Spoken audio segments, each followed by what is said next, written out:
Pelangi di Langit Singosari, karya Singgi Hadi Mintarja. Jilid 62, episode Bara di Atas Singgasana. Aku tidak peduli, teriak Anusapati yang sudah benar-benar kehilangan kesabaran. Aku akan membunuh siapapun, dan kini aku akan membunuhmu. Tuanku keliru, aku tidak peduli, Anusapati menggeram sambil melangkah maju. Ia sudah siap untuk bertempur dengan orang yang tidak dikenalnya itu. Orang itu mundur selangkah. Tetapi agaknya ia sudah mempersiapkan dirinya pula. Di dalam keremangan malam keduanya pun kemudian berdiri tegak di dalam kesiagaan tertinggi.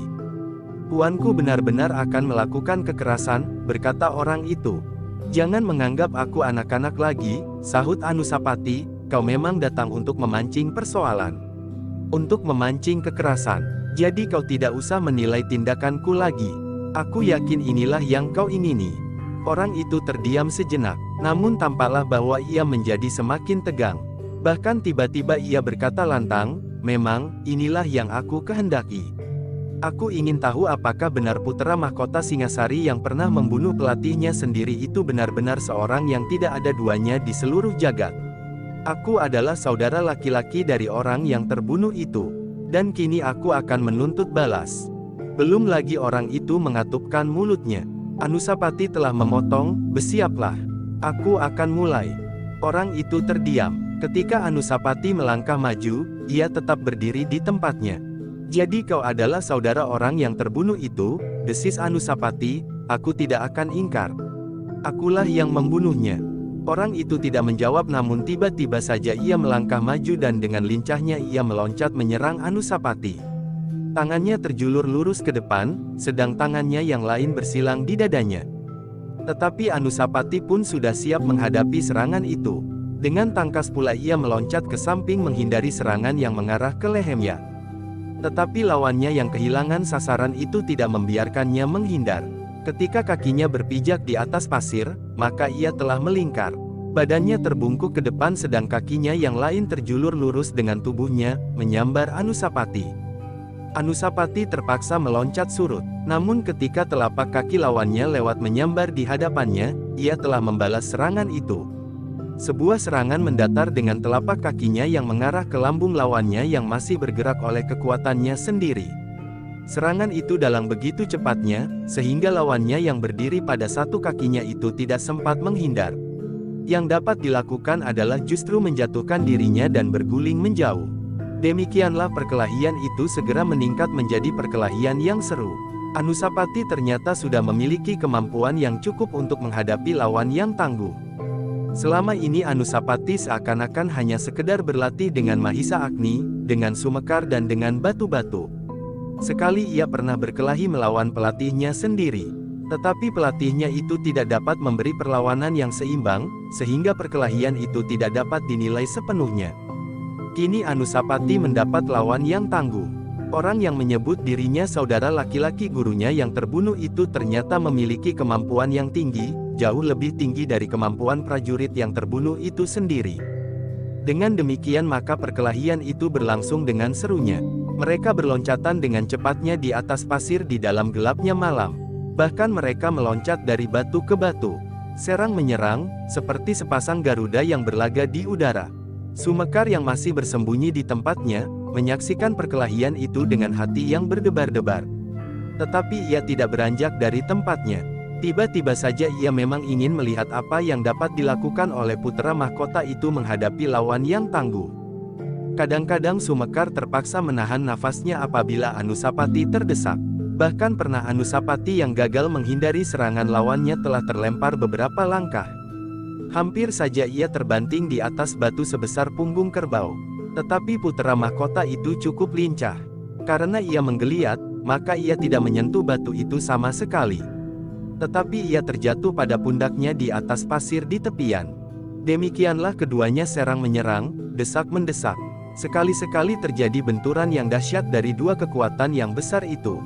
Meskipun nampaknya orang itu memiliki pengalaman yang lebih banyak dari Anusapati, tetapi ternyata Anusapati cukup lincah untuk mengimbanginya. Memang kadang-kadang Anusapati harus berloncatan mundur, tetapi ia segera menemukan keseimbangannya kembali, sehingga dengan garangnya ia segera membalas menyerang. Sumekar mengangguk-anggukkan kepalanya di saat Anusapati mampu menunjukkan kelebihannya dari lawannya. Kadang-kadang lawannya memang terdesak beberapa langkah. Namun seperti Anusapati sendiri, lawannya pun segera mampu menemukan keseimbangan. Dengan demikian perkelahian itu menjadi semakin sengit, seakan-akan keduanya memang disiapkan untuk bertempur. Ilmu mereka dan bahkan kekuatan mereka hampir tidak ada bedanya. Setiap benturan yang terjadi, keduanya pasti terdorong selangkah dua langkah surut. Namun sampai begitu jauh, Sumekar sama sekali tidak mau mencampurinya. Dibiarkannya saja Anusapati melawan orang itu sendiri seutuhnya. Setelah beberapa lama keduanya bertempur memeras segenap kekuatan, maka tampaklah bahwa mereka justru menjadi semakin mapan. Mereka tidak lagi memberatkan perkelahian itu pada kekuatan tenaga melulu. Dengan demikian tampaknya mereka justru menjadi semakin lincah dan bergerak semakin cepat. Serangan angan mereka menjadi semakin terarah, karena mereka tidak mau kehabisan tenaga. Sumekar menarik nafas dalam-dalam, tetapi kemudian timbul kecemasan di dalam hatinya. Kalau keduanya tetap berkelahi semacam itu, dan Anusapati tidak dapat menyadari keadaannya sendirinya, maka ia akan melupakan waktu. Ia tidak akan ingat lagi, kapan ia harus kembali ke istana, karena perkelahian yang demikian akan dapat berlangsung sampai sehari semalam, bahkan lebih dari itu, karena keduanya memang orang-orang yang pilih tanding.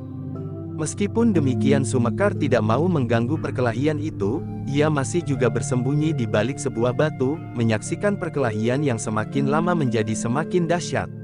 Masing-masing tidak sekedar dikejar oleh nafsu, tetapi masing-masing benar-benar berkelahi dengan segenap perhitungan.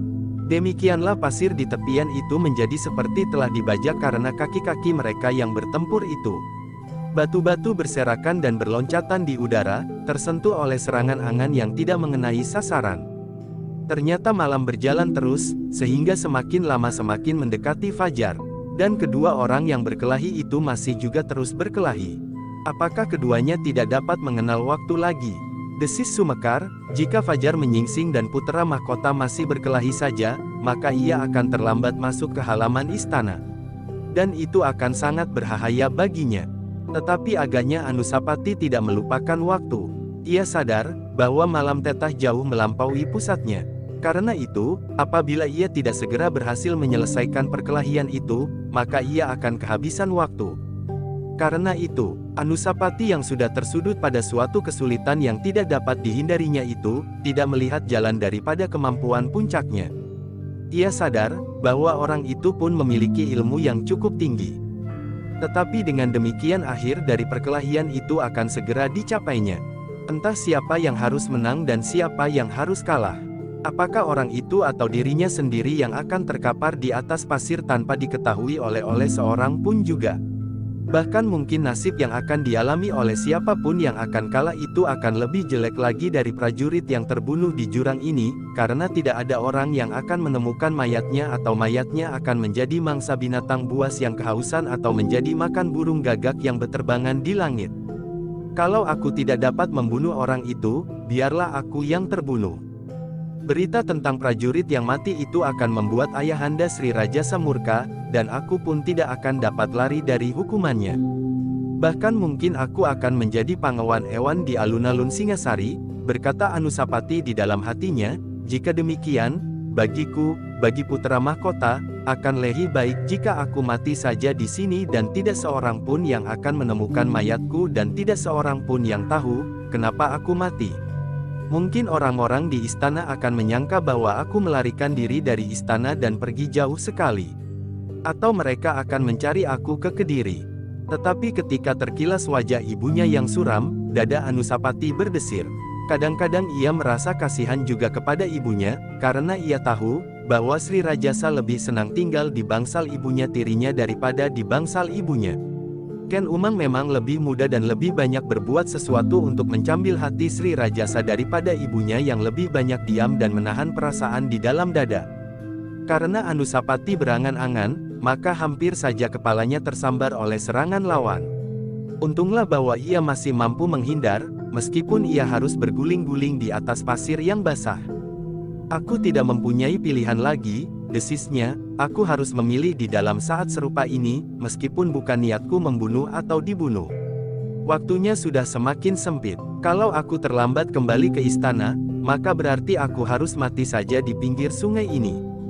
Dengan demikian maka Anusapati pun berkelahi semakin dahsyat. Serangannya semakin keras dan kuat. Segala macam ilmunya telah dikerahkannya untuk mengatasi lawannya, semua ilmu puncaknya. Tetapi di saat-saat terakhir, ilmu puncaknya pula lah agaknya yang harus dipergunakannya. Demikianlah, maka sampai juga Anusapati pada puncak kemampuannya. Ketika ia mendapat kesempatan maka ia pun segera justru meloncat menjauh. Sejenak dibangunkannya ilmu yang diterimanya dari Mahisa Agni Gundala Sasra. Lawannya terperanjat melihat ia membangun ilmu puncaknya. Karena itu, ia pun segera mempersiapkan dirinya pula, sehingga orang itu pun telah mempersiapkan kemampuannya pula untuk melawan Aji Gundala Sasra. Sejenak kemudian maka Anusapati telah siap untuk melepaskan ilmunya itu. Karena itu dengan sorot mata yang membara perlahan-lahan ia maju mendekati lawannya. Tiba-tiba saja ia meloncat dengan kecepatan yang seolah-olah tidak dapat diikuti dengan mata telanjang, menyerang lawannya dengan aji yang dahsyat itu. Ternyata lawannya pun cukup tangkas pula. Ia tidak membenturkan ilmunya melawan ilmu Anusapati. Dengan sigapnya ia meloncat menghindar, sehingga tangan Anusapati yang terayun itu tidak mengenai sasarannya. Tetapi Anusapati tidak dapat menahan ayunan tangannya yang dilandasi dengan ilmu tertinggi itu, agar tidak merusak tubuhnya sendiri. Sehingga dengan demikian ketika ayunan tangannya itu menyentuh batu-batu padas yang berserakan, maka batu itu seolah-olah meledak karenanya. Tetapi Anusapati tidak boleh tinggal diam. Ketika batu padas yang tersentuh tangannya itu meledak, lawannya telah meloncat pula menyerangnya. Meskipun Anusapati tetap dalam ilmunya yang tertinggi, namun ia tidak dapat menangkis serangan itu, yang Anusapati sadar, bahwa serangan itu adalah serangan yang dilambari dengan kekuatan yang dahsyat pula. Karena itu, maka Anusapati pun segera meloncat menghindar dengan kecepatan yang sama dengan kecepatan serangan lawannya. Seperti serangan Anusapati, maka serangan lawannya pun tidak mengenai sasarannya pula. Tetapi ketika tangan orang itu menyentuh batu pula, maka batu itu pun pecah berserakan. Anusapati tidak membiarkan kesempatan itu, selagi lawannya sedang melepaskan pukulannya. Dengan cepatnya pula ia menyerang dengan ayunan tangannya yang dilandasinya dengan Aji Gundala Sasra. Tetapi keduanya memang orang-orang yang memiliki kemampuan yang luar biasa. Serangan angan mereka yang dilandasi dengan ilmu yang hampir tidak terlawan itu tidak segera dapat mengenai sasarannya, sehingga batu-batuan di tanah itulah yang menjadi sasaran tangan mereka. Batu-batu padas dan batu-batu hitam. Bahkan kadang-kadang tangan mereka mencapai seonggok pasir, yang seolah-olah dilontarkan memencar ke sekitarnya. Sumekar menjadi berdebar-debar di dalam hati. Perkelahian itu benar-benar suatu perkelahian yang dahsyat. Tangan angan yang terayun-ayun di dalam arena perkelahian itu bagaikan sayap-sayap maut dan sepasang raksasa yang berlaga di udara. Loncatan dan serangan mereka hampir tidak dapat diikuti dengan tatapan mata biasa. Di dalam keremangan malam, keduanya bagaikan angin pusaran yang kelam berputar mengerikan. Demikianlah yang terjadi untuk beberapa saat lamanya. Sumekar justru menjadi semakin cemas melihat perkelahian yang sengit itu. Ternyata kekuatan Aji Gundala Sasra di dalam hal ini tidak segera dapat mengakhiri perkelahian itu, bahkan dengan demikian keduanya semakin tenggelam di dalam perkelahian yang semakin dahsyat, seolah-olah tidak akan ada akhirnya.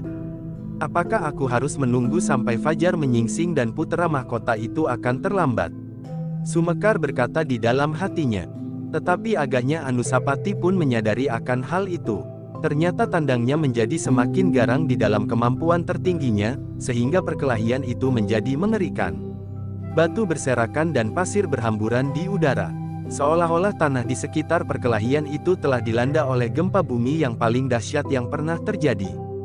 Namun pada akhirnya, perkelahian itu pun sampai kepada puncaknya. Akhirnya mereka tidak sabar lagi membiarkan diri mereka meloncat berputaran serang menyerang dan sambar menyambar tidak berketentuan. Keduanya akhirnya memaksa diri mereka untuk segera melihat siapakah sebenarnya di antara mereka yang berhak memenangkan perkelahian itu. Itulah sebabnya, maka tanpa berjanji seakan-akan keduanya telah bersepakat untuk membenturkan kekuatan mereka masing-masing. Demikianlah dengan berdebar-debar Sumekar melihat keduanya menjadi semakin cepat bergerak, menyerang, dan bahkan sekali-sekali mereka telah menyentuhkan kekuatan mereka. seakan-akan mereka sedang menilai ilmu masing-masing. Sumekar masih tetap bersembunyi di tempatnya. Betapapun ia menjadi berdebar-debar, tetapi ia sama sekali tidak beranjak dari tempatnya. Dengan kagum ia melihat bagaimana Anusapati telah mengungkapkan ilmu yang diterimanya dari Mahisa Agni. Meskipun putra mahkota itu belum berpengalaman, namun ia dapat mengeterapkan ilmunya dengan mapan. Bertempur yang sebenarnya memang berbeda dengan sekedar latihan saja. Di dalam latihan, masing-masing pihak sadar bahwa serangan yang dilancarkan oleh lawan berlatih bukanlah serangan yang berbahaya. Karena itu sama sekali tidak akan ada kekhawatiran, seandainya karena lengah, pihak yang lain tidak dapat menghindarkan diri. Kini Sumekar telah melihat dengan mata kepala sendiri, Anusapati telah melakukan perkelahian. Perkelahian yang tidak berpura-pura dan terkendali. Ia sudah mencoba mempergunakan segala macam ilmu yang ada padanya. Sekali-sekali terbayang di dalam rongga mata Sumekar, adik Anusapati yang bernama Tohjaya. Meskipun ia berguru rangkap, tetapi ia tidak akan dapat mengimbangi kemampuan Anusapati untuk waktu yang sangat panjang. Meskipun seandainya Mahisa Agni sendiri yang mengajar Tohjaya, namun keadaannya yang lain dan Anusapati yang prihatin itu pasti tidak akan dapat membuatnya seperti Anusapati pula, dalam waktu yang singkat. Tanpa sesadarnya Sumekar menengadahkan wajahnya. Hatinya menjadi semakin berdebar-debar. Meskipun Tohjaya dan Ayahanda Sri Rajasa tidak ada, tetapi berbahaya juga bagi Anusapati apabila ia terlambat masuk ke halaman. Setiap kali Sumekar hanya dapat menelan ludahnya. Ia tidak dapat memperingatkan Anusapati bahwa warna semburat langit telah memerah. Sebentar lagi fajar pasti akan segera muncul. Tetapi ia tidak akan menunggu terlalu lama. Menilik tanda-tanda yang dilihatnya, maka perkelahian itu benar-benar telah sampai pada akhirnya. Apalagi ketika Sumekar melihat Anusapati sendiri telah memperhatikan wajahnya sekilas. Sumekar menyangka bahwa Anusapati pun telah menyadari bahwa waktunya tinggal sedikit. Demikianlah maka akhirnya Anusapati tidak ingin lagi menghindarkan diri dari serangan lawannya. Apapun yang akan terjadi, ia akan membenturkan Aji Gundala Sasra yang belum matang itu untuk melawan ilmu lawannya. Hidup atau mati, perkelahian itu harus segera berakhir. Karena itu dengan berdebar-debar Sumekar melihat Anusapati bersiap dengan mengerahkan segenap kekuatannya melawan serangan lawannya yang kemudian meluncur seperti petir yang menyambar di langit. Sejenak kemudian maka terjadilah sebuah benturan yang dahsyat dari kekuatan. Sumekar yang melihat benturan itu membeku di tempatnya. Darahnya seolah-olah berhenti mengalir oleh ketegangan yang membakar jantungnya. Sejenak kemudian ia melihat Anusapati terlempar beberapa langkah, dan jatuh terbanting di atas pasir. Beberapa kali Anusapati terguling, namun kemudian ia menggeliat sekali, lalu diam. Anusapati telah pingsan. Benturan itu ternyata telah mengguncang seluruh isi dadanya. Jantungnya seakan-akan telah rontok bersama iga-iganya.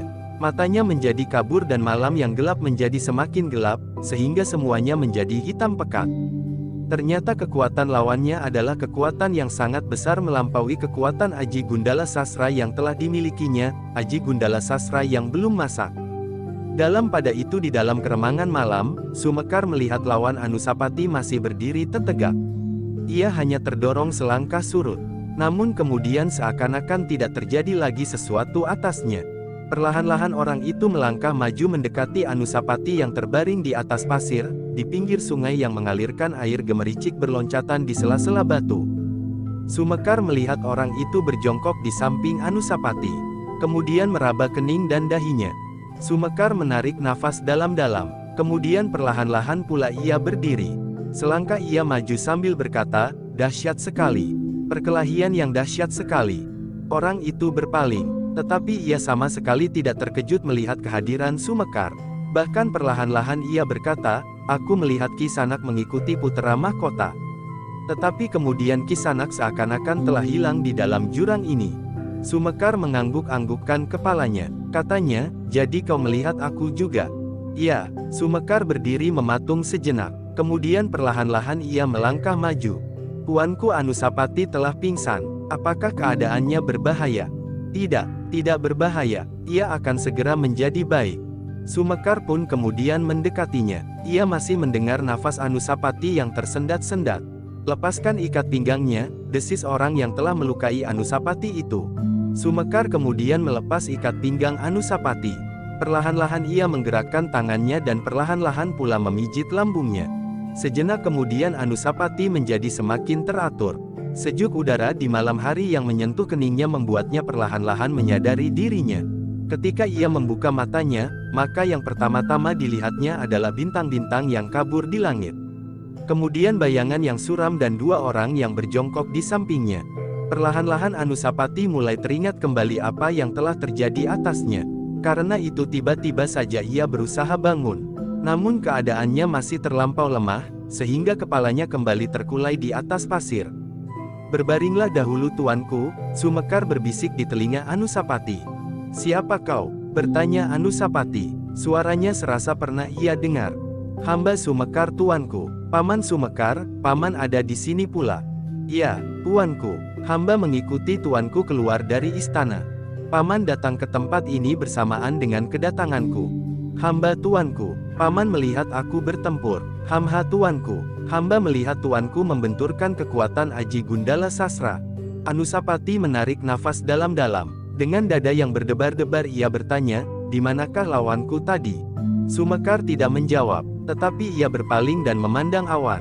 Anusapati yang juga berjongkok di sampingnya, "Ampun tuanku, hambalah yang telah melawan tuanku."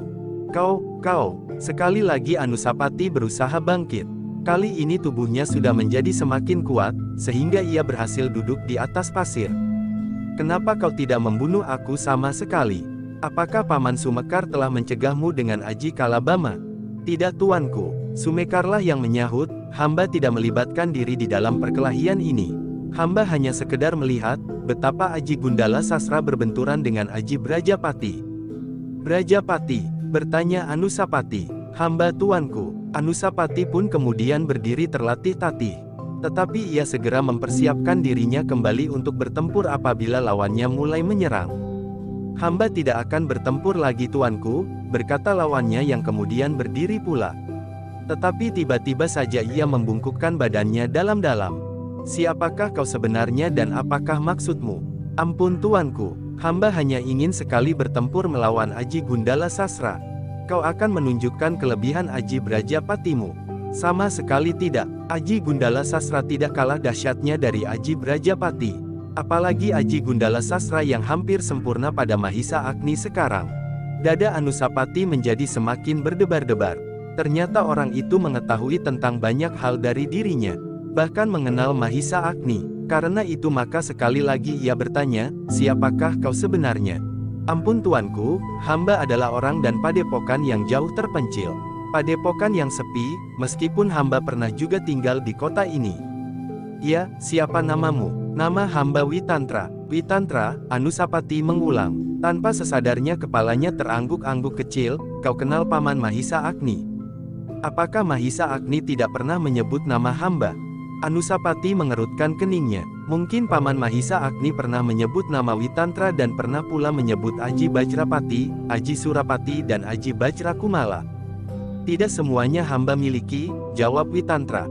"Tetapi, kenapa kau tiba-tiba saja menjumpai aku di sini dan sengaja memancing perkelahian?"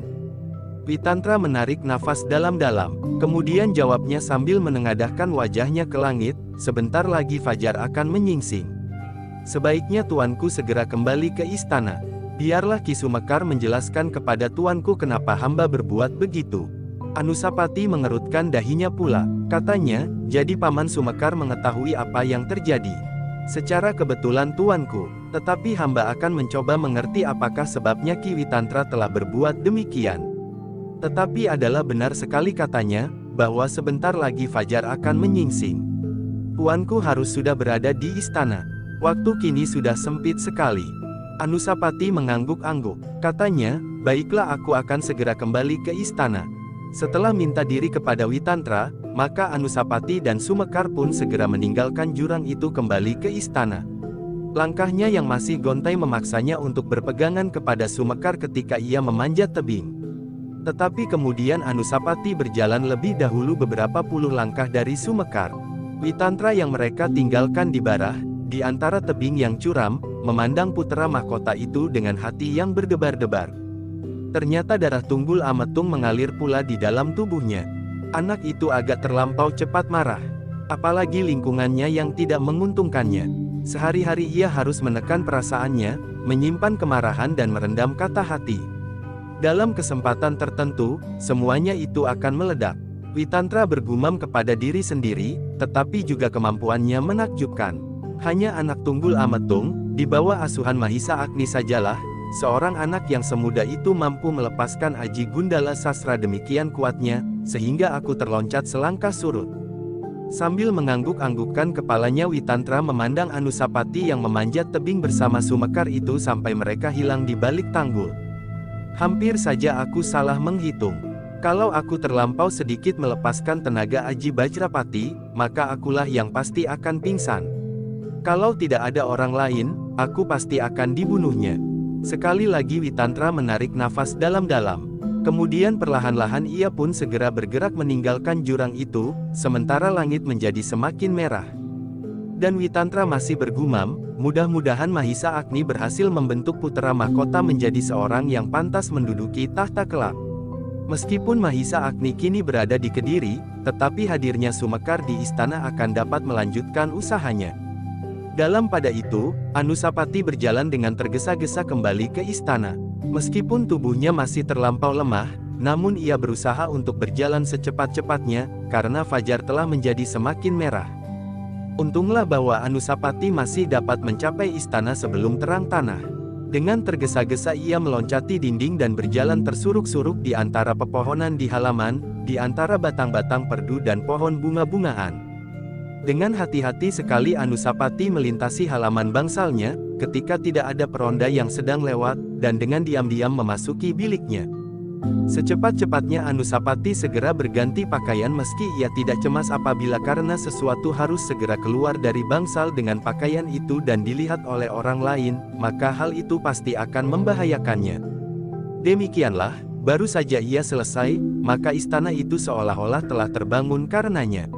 Para juru taman, juru masak di dapur dan para emban yang akan membersihkan bangsal-bangsal bersama juru tebah, telah terbangun. Api di dapur telah menyala dan sejenak kemudian telah terdengar derik sapu lidi di halaman, di bawah pohon sawo kecik. Anusapati yang sudah menyembunyikan pakaiannya yang kotor dan basah itu pun segera keluar pula dari biliknya dan duduk di seranibi bangsalnya.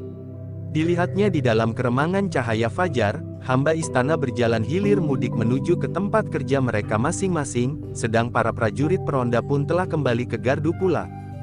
Hampir saja aku terlambat, desis Anusapati. Namun terasa badannya masih terlampau letih. Benturan Aji Gundala Sastra dengan ilmu Witantra itu telah membuat Anusapati seolah-olah kehilangan semua kekuatannya. Namun udara pagi yang segar telah mengusap wajahnya, sehingga perlahan-lahan kekuatannya pun seakan-akan pulih kembali. Tetapi, dengan demikian Anusapati mengharap dapat segera menemui Sumekar untuk mendengar keterangannya tentang orang yang bernama Witantra. Ketika embannya datang membawa minuman hangat, Anusapati berdiri dan pergi ke ruang dalam. Sambil duduk di atas sebuah papan kayu cendana yang terukir di sudut ruangan, ia menggeliat dan berkata, "Alangkah segarnya pagi ini. Hampir semalam suntuk aku tidak terbangun sama sekali." Embannya tersenyum, tetapi ia mengerutkan keningnya ketika tiba-tiba Anusapati menguap. "Tuanku nampaknya letih sekali, justru letih sekali," berkata embannya. "Tidak, aku merasa segar sekali." Embannya yang kemudian memandanginya sejenak. Lalu katanya, "Ya, tuanku nampak segar sekali." Tetapi Anusapati menyadari, bahwa embannya yang sudah sekian lama merawatnya itu tidak dapat ditipunya. Embannya mengenalnya seperti mengenal anaknya sendiri. "Tuanku, silakanlah tuanku minum agar tuanku menjadi semakin segar, mumpung minuman masih hangat," berkata embannya kemudian. Anusapati mengangguk-anggukkan kepalanya. "Masih terlampau panas," katanya. Embannya yang kemudian duduk di depannya tidak menyahut, tetapi dengan kerut-merut di keningnya ia memandangi saja wajah Anusapati. Bahkan seperti tidak disadarinya ia berkata, "Apakah tuanku sakit?" "Tidak, aku sehat sekali," berkata Anusapati sambil mengangkat kedua tangannya. "Tetapi tuanku pucat sekali, dan tampak terlampau letih." Anusapati tersenyum, "Aku tidak apa-apa bibi. Aku tidak apa-apa, mungkin aku justru terlampau banyak tidur. Aku tidak biasa tidur sampai semalam suntuk." Embannya mengangguk-anggukkan kepalanya. Tetapi ia tidak menjawab lagi. Ia hanya mempersilahkan Anusapati minum minuman yang masih hangat itu. Silahkanlah tuanku, hamba akan membersihkan bilik tuanku dan menunggui para hamba istana membersihkan ruangan angan lain. Baiklah Bibi, aku menunggu minuman ini agak dingin. Embannya pun kemudian meninggalkan ruangan itu masuk ke dalam bilik Anusapati. Ia mengerutkan keningnya ketika dilihatnya di lantai bilik itu pasir yang berhamburan. Agaknya pasir yang melekat di pakaian Anusapati telah mengotori lantai biliknya. Emban itu menarik nafas dalam-dalam.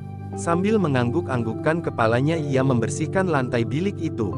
Bukan juru panebah atau hamba istana yang lain yang membersihkannya tetapi ia sendiri. Emban itu mengetahui serba sedikit apakah sebenarnya yang sering dilakukan oleh putra mahkota. Seperti yang dilihatnya hari ini bahwa putra mahkota pasti telah melakukan latihan olah kanuragan. Tetapi emban itu segan bertanya lebih banyak lagi. Ia tidak mau mengganggu putra mahkota yang sedang digelisahkan oleh keadaan yang tidak serasi di dalam keluarganya. Hubungan yang pincang antara ayahanda dan puteranya.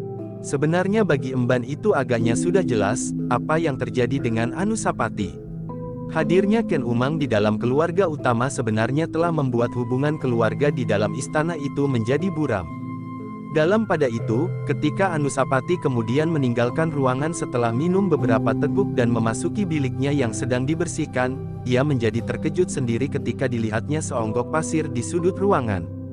Dengan dada yang berdebar-debar ia mencoba untuk tidak menghiraukannya, seolah-olah hal itu sama sekali bukannya hal yang tidak wajar terjadi di dalam bilik sebuah bangsal putra mahkota.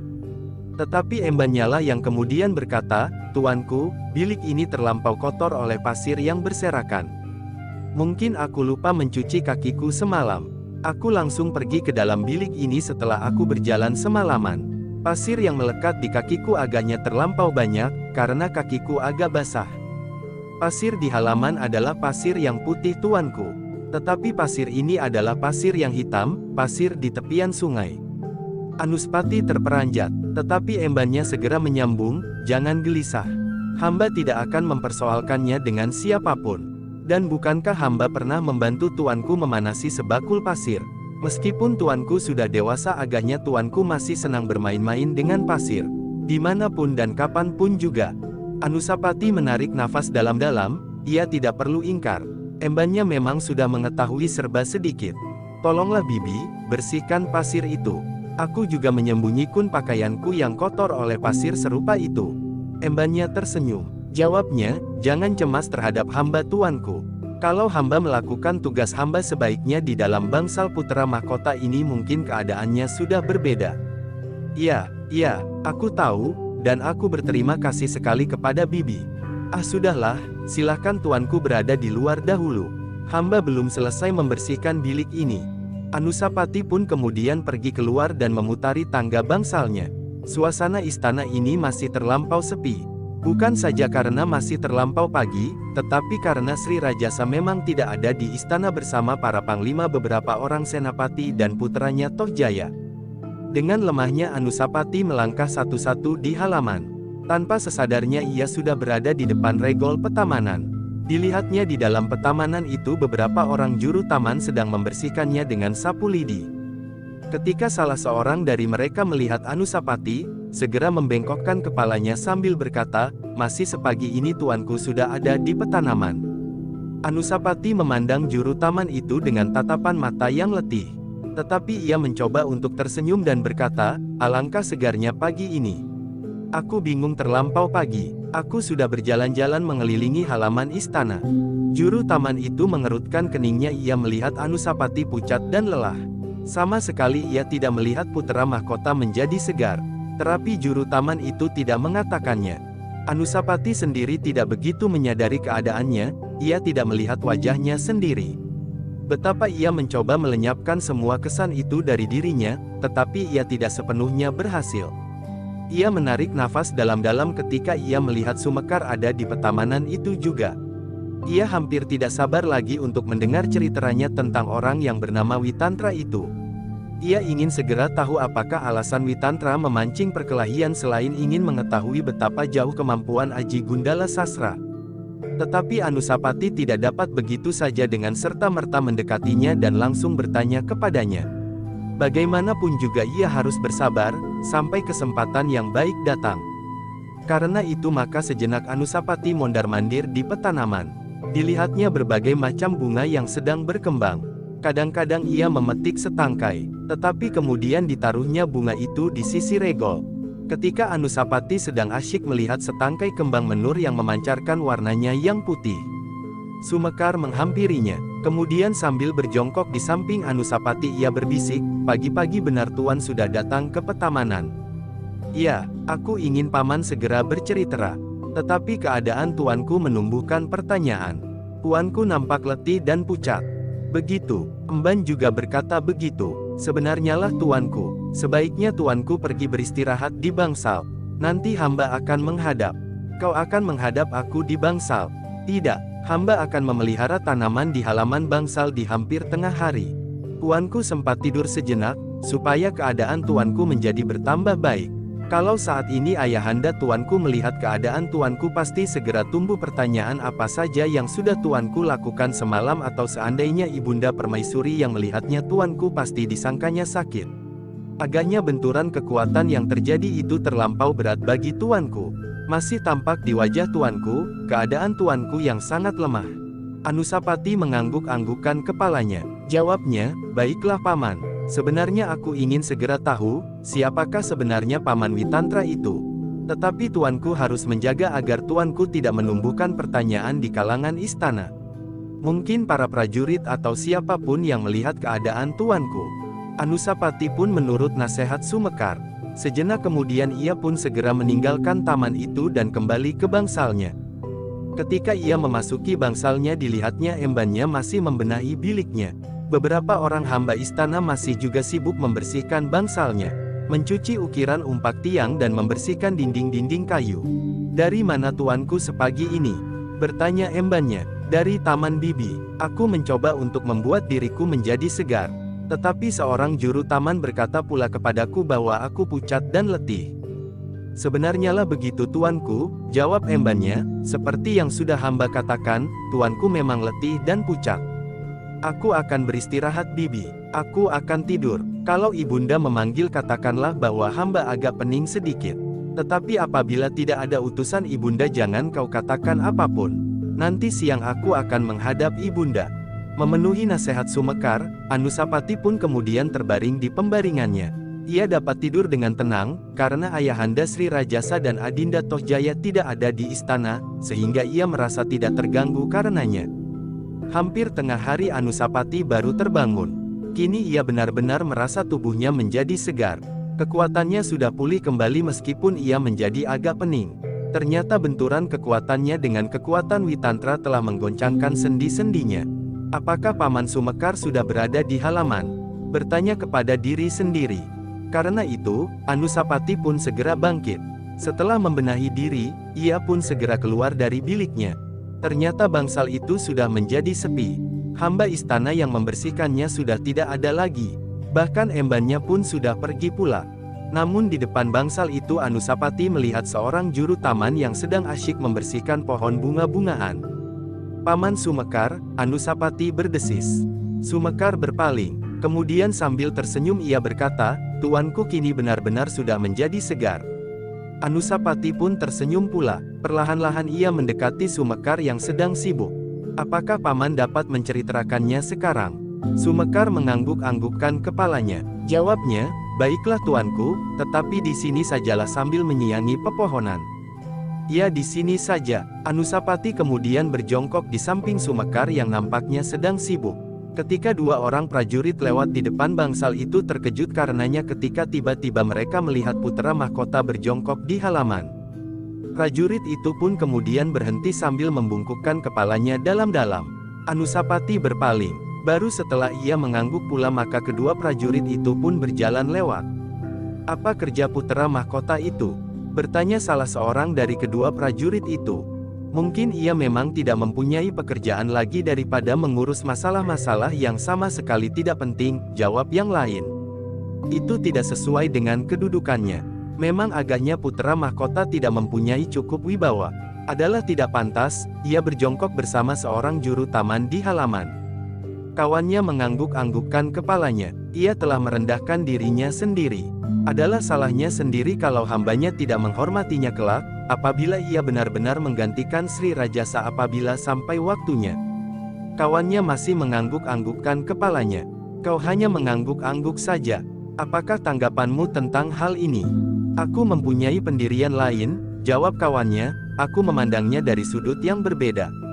Apa menurut katamu? Tuanku Putera Mahkota sama sekali tidak merendahkan dirinya, tetapi ia memang seorang yang rendah hati. Omong kosong. Kau lihat adiknya, Tuanku Tohjaya.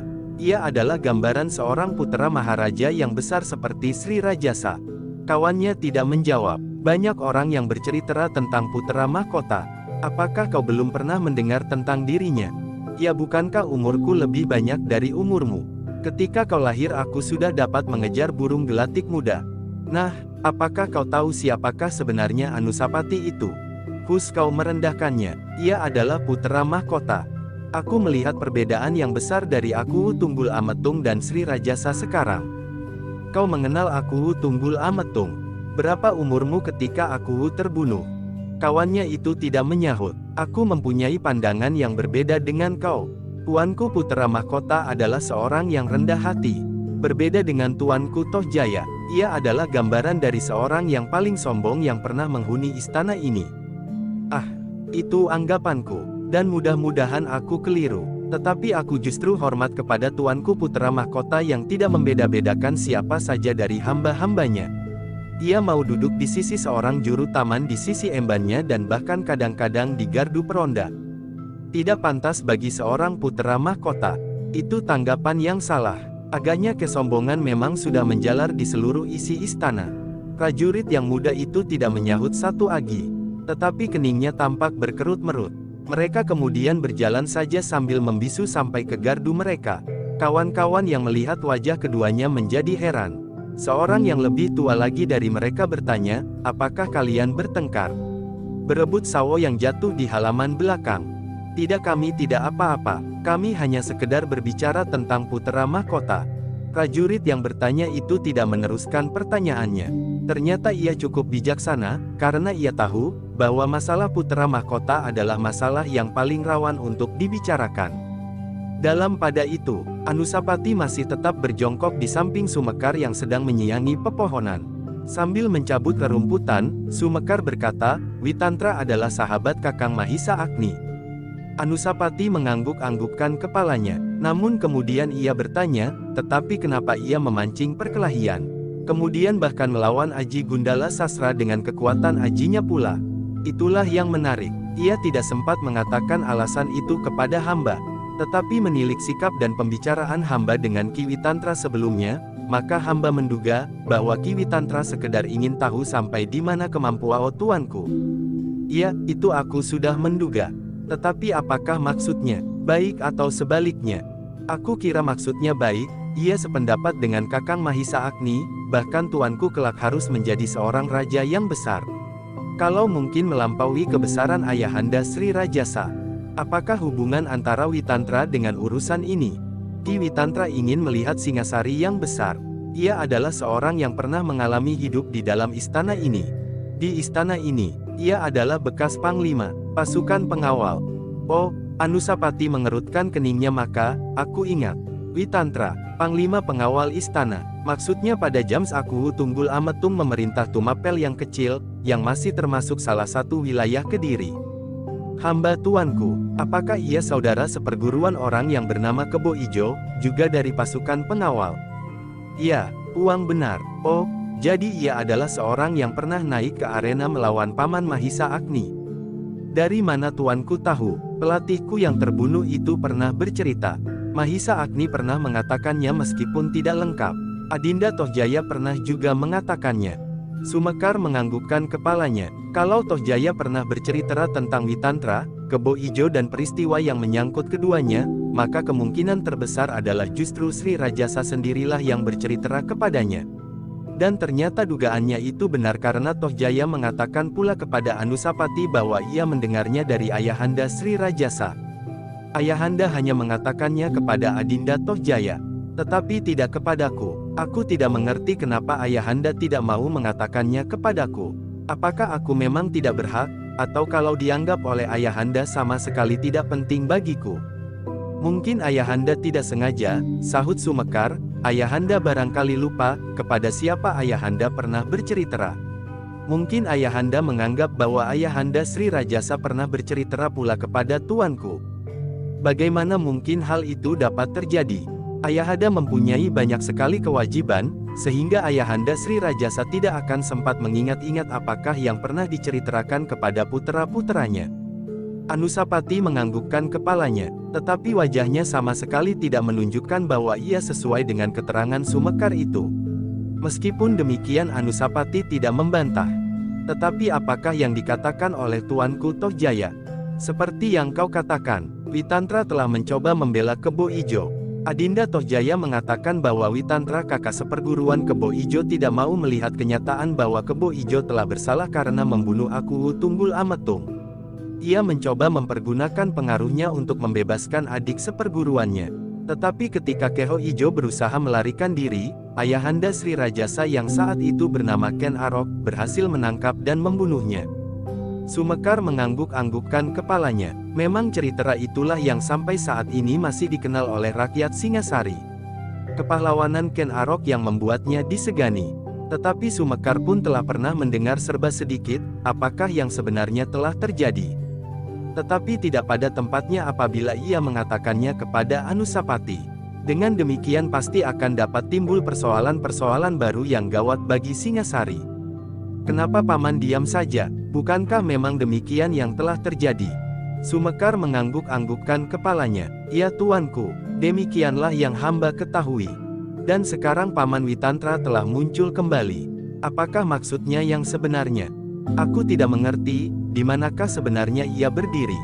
Sebagai seorang pengawal setia dari Aku, ia pasti tidak akan memaafkan kesalahan siapapun yang telah membunuhnya meskipun ia adik seperguruannya. Tetapi ternyata ia tidak berbuat demikian. Ia sama sekali tidak menunjukkan kesetiaannya kepada Aku Tunggul Ametung. Bahkan ia mencoba untuk mencuci kesalahan adik seperguruannya itu. Dan seandainya ia tidak senang lagi kepada pemerintahan yang dipimpin oleh Aku Tunggul Ametung, ia pasti akan menerima dengan senang hati perubahan yang terjadi di Tumapel. Tetapi ia pun justru telah mengundurkan diri. Sumekar mengangguk-anggukkan kepalanya. Pikiran itu memang masuk akal. Pada saat itu Witantra memang tidak menunjukkan sikap yang tegas menghadapi keadaan. Ia adalah seseorang yang mencoba berdiri di atas kebenaran. Terdengar suara Mahisa Agni mengiang di dalam rongga jantung Sumekar. Mahisa Agni pun pernah bercerita kepadanya, bagaimana Witantra menolak untuk ikut serta mengambil Ken Dedes dari padepokannya ketika Aku telah dapat terpancing oleh niat kuda sempana saat itu.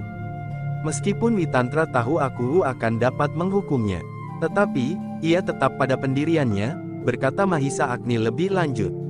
Dan Mahisa Agni pun pernah bercerita bagaimana Witantra melawan kehendak Mahendra untuk mengambil Ken Dedes kemudian menantang Mahisa Agni berperang tanding ketika ia mengetahui bahwa yang bernama Wiraprana bukanlah Mahisa Agni.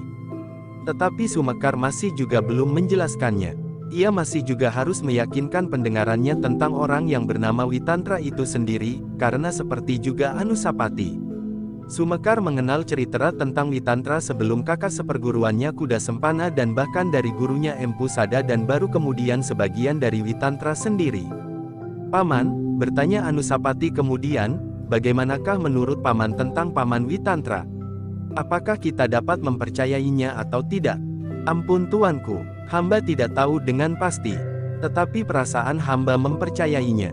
Tetapi, apakah ia mempunyai maksud-maksud tertentu untuk kepentingannya sendiri? Aku sama sekali tidak mengerti. Mungkin ia memang mempunyai perhitungan tersendiri. Mungkin ia tidak sesuai dengan ayahanda Sri Rajasa. Sejak ayahanda Sri Rajasa mempunyai pengaruh di Tumapel saat itu pengaruh Witantra semakin berkurang. Dan kini ia melihat keadaan yang kurang serasi di dalam istana ini. Apakah agaknya ia akan memanfaatkan keadaan ini untuk kepentingannya? Meskipun ia tidak mempunyai pamrih yang langsung untuk maksud sendiri secara lahiriah, tetapi kekeruhan yang dapat terjadi memberinya kepuasan. Tuanku jangan terlampau berprasangka, hamba akan berusaha menemui Kakang Mahisa Agni. Hamba akan mendapat penjelasan yang lebih pasti daripadanya. Kapan kau akan pergi? Hamba akan mencari waktu. Hamba akan minta izin dahulu. Anusapati mengangguk-anggukkan kepalanya. Sumekar memang tidak dapat pergi begitu saja. Sebagai seorang juru taman maka ia harus mendapat izin lebih dahulu dari pemimpinnya. Baiklah Paman, berkata Anusapati, kita sebaiknya minta nasihat Paman Mahisa Agni untuk menilai Paman Witantra. Mungkin Paman Witantra bermaksud Hai. Tetapi memang ada kemungkinan bahwa Paman Witantra ingin berbuat sesuatu atas Ayahanda Sri Rajasa, tetapi ia ingin meminjam tangan orang lain. Dan ia melihat hubungan yang kurang serasi di dalam istana ini. Sumekar mengangguk-anggukkan kepalanya, katanya, tuanku mempunyai pertimbangan yang cukup jauh. Ternyata bahwa tuanku sudah benar-benar menjadi dewasa. Aku hanya ingin berhati-hati Paman. Aku merasa bahwa pengetahuanku sebenarnya sangat picik. Tetapi bagaimana juga aku adalah seorang anak yang harus berbakti kepada ayahandanya apapun dan bagaimana sikap ayahanda terhadap anaknya. Pendirian tuanku memang terpuji. Itu adalah sikap seorang satria. Apalagi seorang putra mahkota. Karena itu kalau Paman Sumekar mendapat kesempatan alangkah baiknya kalau Paman dapat menemui Paman Mahisa Agni. Sudah tentu Paman tidak boleh menarik perhatian. Ya, hamba akan minta izin untuk menengok kampung halaman selama sepekan. Tetapi kalau ada seseorang yang mengetahui kau menemui Paman Mahisa Agni di Kediri, kemudian disampaikannya kepada Ayahanda Sri Rajasa, maka persoalannya akan menjadi berkepanjangan. Ya, hamba mengerti. Anusapati pun mengangguk-anggukkan kepalanya. Kemudian ia pun berdiri dan berjalan menjauhi Sumekar melihat pepohonan yang lain di halaman bangsalnya. Sudahlah tuanku, berkata Sumekar kemudian, hamba akan kembali ke petamanan. Ya, kembalilah supaya kawan-kawanmu tidak menunggu. Apabila sampai waktunya hamba akan mengatakannya kepada tuanku.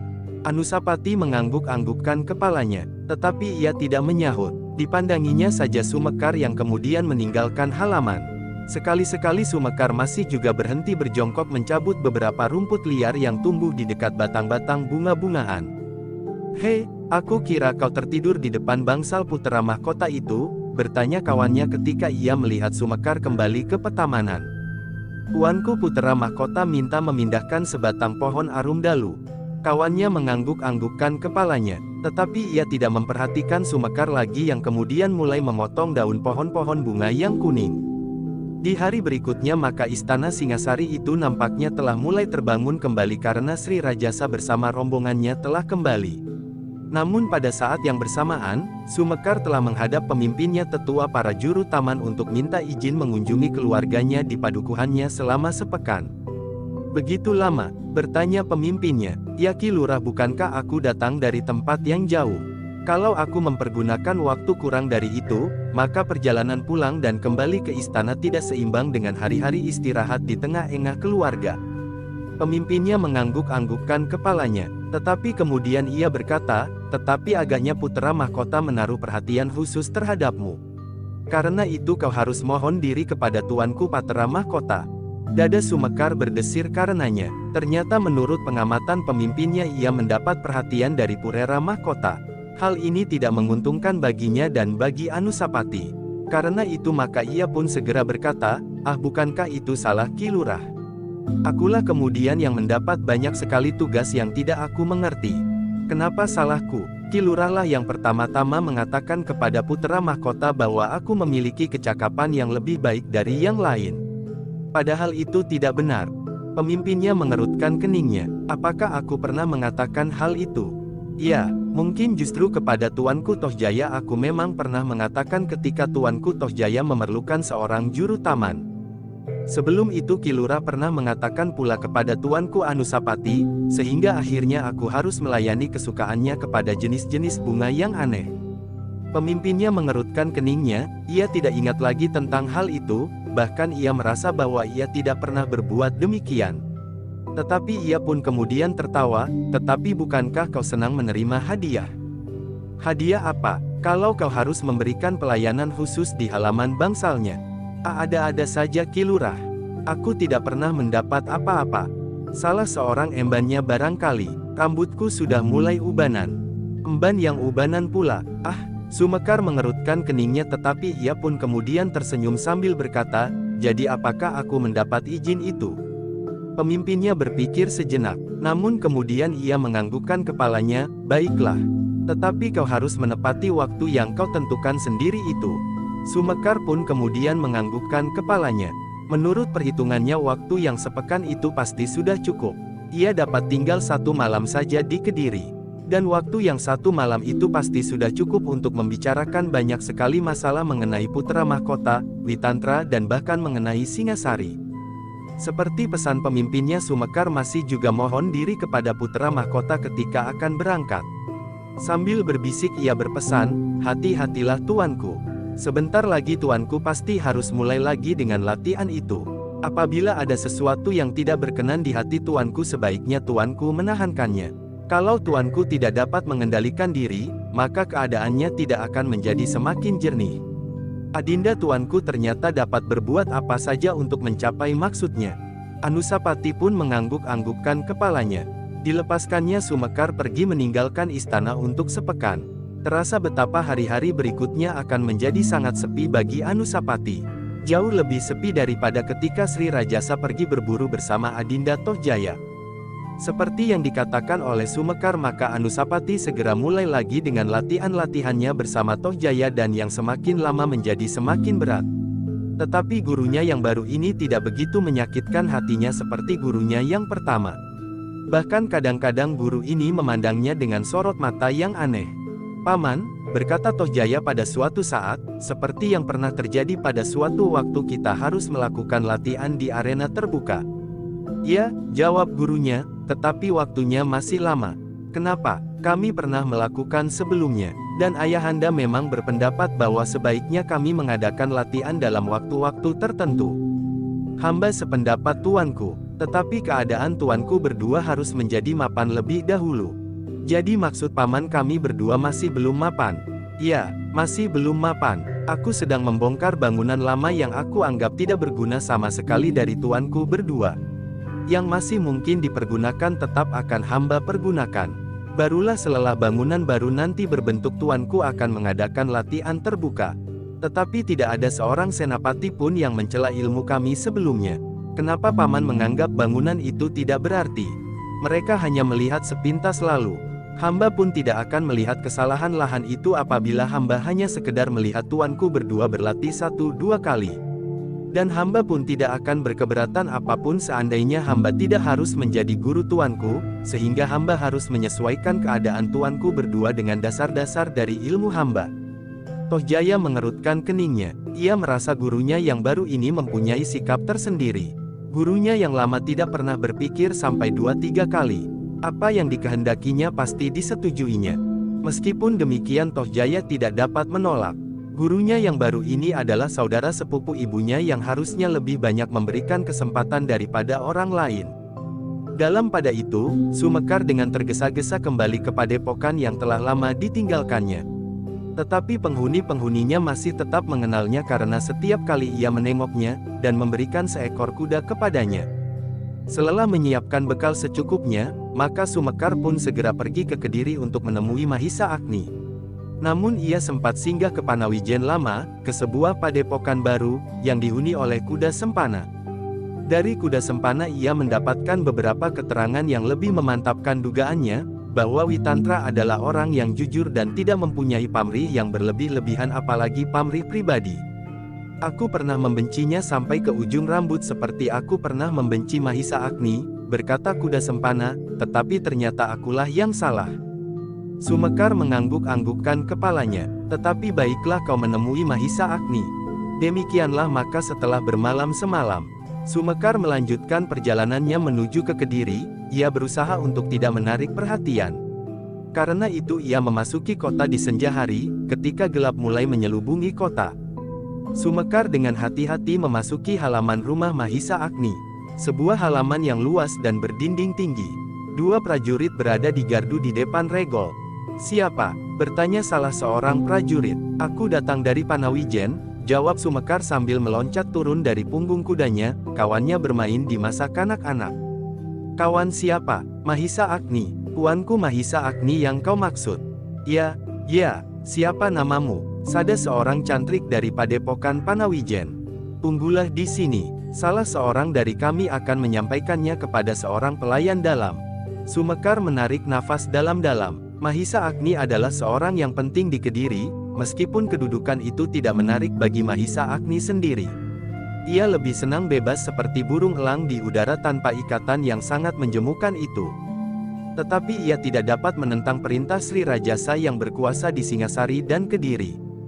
Demikianlah maka salah seorang dari para pengawal halaman itu masuk ke dalam dan menyampaikannya kepada para pelayan dalam. Seorang pelayan dalam kemudian menunggu kesempatan untuk dapat menyampaikannya kepada Mahisa Agni di ruang dalam. "Siapa yang mencari aku?" bertanya Mahisa Agni. "Ampun Tuan, seorang cantrik dari Padepokan Panawijen." Pelayan itu membungkukkan kepalanya. "Cantrik dari Panawijen?" Mahisa Agni bergumam, "Siapakah namanya?" "Sada Tuan." "Sada, cantrik bernama Sada." "Iya Tuan." "Apakah ia sudah sangat tua?" "Tidak Tuan, ia masih belum tua benar, ia baru separuh baya." Mahisa Agni mengangguk-anggukkan kepalanya. Meskipun ia masih belum jelas siapakah yang datang dan menyebut dirinya bernama Sada itu, namun ia berkata kepada pelayannya, "Suruhlah ia masuk." Namun demikian Mahisa Agni menjadi berdebar-debar juga. Ia belum pernah mendengar nama seorang cantrik yang bernama Sada. Satu-satunya orang yang dikenalnya bernama Sada adalah Empu Sada, guru kuda sempana. Karena itu maka Mahisa Agni pun harus berhati-hati menerima tamunya. Mungkin seseorang dengan niat yang tersembunyi. Tetapi mungkin juga seseorang yang memang pernah dikenalnya sehingga karena itu tidak menolaknya. Sejenak kemudian maka perintah Mahisa Agni itu pun telah sampai kepada prajurit yang berjaga di regol halaman. Karena itu maka mereka pun segera mempersilahkan Sumekar masuk. Diantar oleh seorang pelayan dalam, maka Sumekar pun kemudian dibawa ke ruang depan gandok sebelah timur.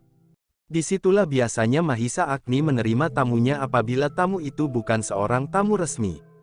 Ketika kemudian Mahisa Agni keluar dari dalam gandok sebelah timur dan dilihatnya Sumekar duduk di atas sebuah tikar pandan rangkap yang bersulam benang-benang pandan berwarna, ia pun menarik nafas sambil berkata, "Aku kira aku menerima tamu seorang empu yang sudah sangat tua." Sumekar pun tertawa. Ketika Mahisa Agni sudah duduk di sampingnya, maka Sumekar pun berkata, "Aku takut kalau berita kedatangan Sumekar sampai ke telinga Sri Rajasa di Singasari. Ya, kau memang seorang yang bijaksana. Kau menyebut suatu nama yang memang pernah aku kenal. Karena itu aku menjadi ragu-ragu. Tetapi aku memang sudah menduga bahwa yang datang pasti ada hubungan atau sangkut pautnya dengan orang yang bernama Sada. Ternyata yang datang adalah muridnya yang terkasih." Sumekar tersenyum. Tetapi, tiba-tiba Mahisa Agni mengerutkan keningnya, "Apakah ada sesuatu yang akan kau sampaikan, sesuatu yang mendesak?" Sumekar mengelengkan kepalanya, "Tidak Kakang. Tidak ada sesuatu yang mendesak." "Kalau begitu baiklah. Kita tidak usah berbicara tentang keperluanmu dahulu. Kau bermalam di sini." "Tentu Kakang. Aku tidak mempunyai keluarga lain di sini. Tetapi seperti aku datang maka besok sebelum siang aku akan sudah meninggalkan rumah ini. Tidak sepantasnya seorang juru taman Singasari berada di rumah ini sebagai seorang tamu." Mahisa Agni tersenyum. Setelah mereka saling menanyakan keselamatan masing-masing maka katanya, "Rumah ini adalah rumah yang besar dan dilayani oleh orang-orang yang sudah berpengalaman melayani pembesar pemerintahan di Kediri. Rumah ini adalah rumah yang paling besar di luar Istana Raja dan Istana Kepatihan. Rumah ini adalah Istana Ratu Angabaya pada suatu zaman pemerintahan sebelum Tuanku Sri Baginda Kertajaya. Tetapi beberapa lama istana ini pernah kosong. Sehingga ketika aku masuk ke dalamnya, rasa-rasanya aku memasuki sebuah kuburan." Sumekar mengangguk-anggukkan kepalanya, "Rumah ini memang besar sekali. Aku menjadi bingung karenanya. Pantaslah kalau rumah ini pernah menjadi Istana Ratu Angabaya. Bangsal yang besar di belakang gandok kiri dan kanan yang dibatasi oleh longkangan-longkangan yang luas. Pohon sawo kecik yang rindang dan pendapa yang besar dengan tiang dan umpak berukir. 2 orang prajurit di regol depan dan beberapa orang di gandok kulon beserta beberapa orang pelayan dalam, semakin meyakinkan bahwa sebenarnya lah aku berada di dalam Istana Ratu Angabaya. Tetapi semuanya ini bagaikan sebuah sangkar yang menjemukan bagiku," desis Mahisa Agni, "kadang-kadang aku menjadi rindu kepada padang dan sawah di Panawijen. Bahkan baru terasa kini, kebebasan yang segar apabila kita berkeliaran di padang karautan. Di sendang buatan yang manis atau berkejaran dengan binatang buruan. Itu pulalah agaknya bahwa Sri Rajasa terlampau sering pergi berburu. Kadang-kadang dengan para pengiring yang lengkap, tetapi kadang-kadang hanya beberapa orang pengawal pilihan. Mahisa Agni mengangguk-anggukkan kepalanya. Tetapi, berkata Sumekar, karena di dalam istana Singasari ada Ken Dedes dan Ken Umang maka Sri Rajasa masih selalu kembali ke istana pula. Ah, Mahisa Agni tersenyum. Istana ini pasti akan terasa kering. Apakah sampai pada saat akhir Kakang Mahisa Agni tetap seorang diri? Ah, kita akan berbicara tentang masalah yang lain. Baik, baik, apakah aku boleh mengatakan maksud kedatanganku sekarang? Nanti sajalah, kau dapat mandi dahulu. Kau adalah tamuku. Nanti malam kita punya banyak waktu meskipun besok pagi-pagi kau akan meninggalkan rumah ini. Aku tahu, bahwa hal itu memang harus kau lakukan meskipun bukan maksudku untuk mengusirmu. Sumekar tersenyum. Agaknya Mahisa Agni pun menyadari bahaya yang dapat timbul apabila seseorang dapat menyampaikan kepada Sri Rajasa, bahwa Sumekar seorang juru taman telah datang menjadi tamu Mahisa Agni di Kediri. Ya, jawab Sumekar, besok pagi-pagi benar. Sekarang kalau kau ingin membersihkan dirimu pergilah ke Pakiwan. Di manakah Pakiwan itu? Meskipun aku seorang hamba istana tetapi aku jarang sekali masuk ke dalam, apalagi sampai ke bagian yang paling belakang karena aku seorang juru taman yang pekerjaanku setiap hari di petamanan. Berbeda dengan seorang prajurit pengawal istana, seorang pelayan dalam atau hamba-hamba istana yang tugasnya di dalam istana, seperti juru panebah. Mahisa Agni tertawa. Jawabnya, jangan sakit hati, kalau aku tidak dapat mengantarkan kau. Sebenarnya aku ingin berbuat demikian, tetapi hal itu akan menimbulkan pertanyaan pada pelayan-pelayan dalam dan para hamba yang lain. Jadi aku harus mencari sendiri. Tidak, aku terpaksa bertepuk 3 kali. Seorang pelayan akan masuk dan aku akan menyuruhnya mengantarkan kau. Sumekar mengerutkan keningnya, namun ia kemudian tersenyum sambil berkata, ya, aku lupa bahwa aku berhadapan dengan wakil Sri Paduka Maharaja Singasari. Bersikaplah sebagai seorang tamu di dalam istana ini, bukan seorang juru taman. Aku cemas bahwa besok demikian kau terbangun kau akan turun ke halaman dan menyiangi pepohonan. Keduanya pun tertawa. Sumekar pun kemudian pergi ke Pakiwan diantar oleh seorang pelayan yang datang ketika Mahisa Agni bertepuk 3 kali. Kau benar-benar seorang wakil Raja Kakang, desis Sumekar. Mahisa Agni hanya tersenyum saja. Terasa alangkah sejuknya air di Pakiwan istana Ratu Angabaya yang kini dihuni oleh Mahisa Agni. Apalagi setelah sehari-harian Sumekar berpacu di atas punggung kuda dari Panawijen. Seolah-olah tidak berhenti sama sekali sejak fajar menyingsing. Setelah makan malam dan berkelakar sejenak, maka mulailah Sumekar menyatakan maksud kedatangannya. Aku telah minta izin sepekan kepada pemimpin juru taman untuk pulang ke padukuhanku. Tetapi aku telah mempergunakan waktu itu untuk melawat ke Kediri, agar aku dapat menyampaikan cerita tentang tuanku putra mahkota kepada Kakang Mahisa Agni. Apakah ada sesuatu yang menyimpang pada tuanku Pangeran Pati? Bertanya Mahisa Agni. Tidak, semua berjalan dengan wajar dan baik. Tuanku putra mahkota masih dapat melakukan peranannya dengan baik. Seandainya di dalam istana Singasari dibentuk sebuah kelompok penari maka tuanku Pangeran Pati pasti akan dapat berperan dengan bagus sekali. Maksudmu, ia dapat memainkan lakon yang betapapun sulitnya. Mahisa Agni mengerutkan keningnya, namun kemudian ia pun tersenyum. Katanya, aku hampir menjadi bingung. Apakah hubungannya antara putra mahkota dan sekelompok penari? Tetapi akhirnya aku mengerti juga. Sumekar pun tersenyum pula, lalu dilanjutkannya ceritanya, betapapun berat peranan yang harus dibawakan. Memang kadang-kadang, tuanku Anusapati hampir tidak dapat lagi menahan hati. Untunglah bahwa sampai saat ini, semuanya masih tetap merupakan suatu rahasia bagi Sri Rajasa. Mahisa Agni mengangguk-anggukkan kepalanya. Mudah-mudahan Anusapati dapat selamat sampai ke Singgasana. Bukan niat kami berbuat jahat. Bukan maksud kami untuk menumbangkan kekuasaan yang ada sekarang. Tetapi kami ingin yang bakal datang tidak memuramkan tahta Singasari. Lebih dari itu, tahta Singasari akan jatuh ke tangan orang yang memang berhak atasnya. Keturunan Ken Dedes bukan keturunan Ken Umang. Sumekar mengangguk-anggukkan kepalanya. Desisnya, begitu pula lah yang dikatakannya. Siapa? Siapa yang berkata begitu juga? Oh, aku masih belum mengatakan bahwa aku telah bertemu dengan seseorang. Mahisa Agni memandang wajah dengan penuh pertanyaan di sorot matanya. Aku bertemu dengan seorang yang pernah memegang jabatan penting di zaman Tumapel. Siapa? Panglima pengawal istana. Witantra maksudmu? Ya, di mana? Witantra sengaja menemui aku. Mahisa Agni mengerutkan keningnya. Sementara itu Sumekar pun segera bercerita tentang bekas panglima pasukan pengawal aku Tunggul Ametung itu. Diceritakannya pula bagaimana ia menemui Anusapati di jurang yang terasing tempat putra mahkota melatih diri. Dan bahkan Witantra telah memancing benturan antara dua kekuatan yang dahsyat. Mahisa Agni mengangguk-anggukkan kepalanya. Kemudian katanya, tetapi aku yakin maksudnya pun pasti baik pula. Aku juga mengharap demikian. Tetapi karena aku belum begitu mengenalnya maka aku memerlukan menemui Kakang Mahisa Agni untuk meyakinkannya. Mahisa Agni mengangguk-anggukkan kepalanya. Katanya kemudian, aku kira Witantra ingin melihat betapa jauh Anusapati mendalami ilmunya. Bukankah dengan demikian Anusapati akan mendapat kesempatan untuk menambah pengalamannya? Sumekar mengangguk-anggukkan kepalanya, ia sependapat dengan Mahisa Agni dan bahkan putra mahkota pun berpendapat demikian. Tetapi apa yang ada di balik keinginannya untuk mengetahui tingkat ilmu putra mahkota itu? Dan apabila ia berusaha memperkaya pengalaman putra mahkota apakah pamrihnya? Meskipun pertanyaan-pertanyaan itu tidak diucapkan, namun Mahisa Agni seakan-akan dapat menangkap dari siratan pandangan mata Sumekar. Karena itu maka katanya, Adi Sumekar, aku tidak tahu pasti apa yang ada di dalam hati seseorang. Tetapi aku kira Witantra sama sekali tidak bermaksud jelek. Ia tidak ingin sekedar mendorong pertentangan atau katakanlah hubungan yang kurang sewajarnya antara putra mahkota dan Sri Rajasa.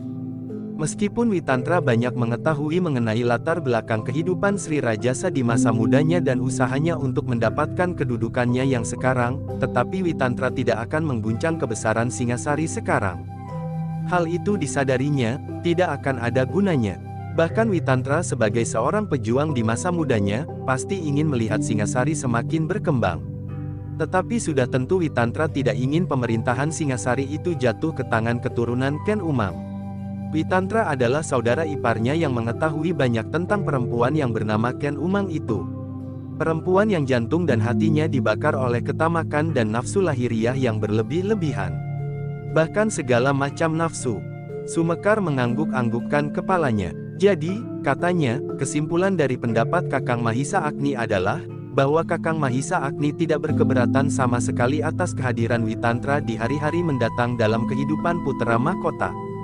Ya, aku tidak berkeberatan sama sekali. Aku justru berharap, putra mahkota akan menjadi semakin mantap, dan akan menjadi putra mahkota yang penuh dengan bekal yang akan bermanfaat bagi masa depannya.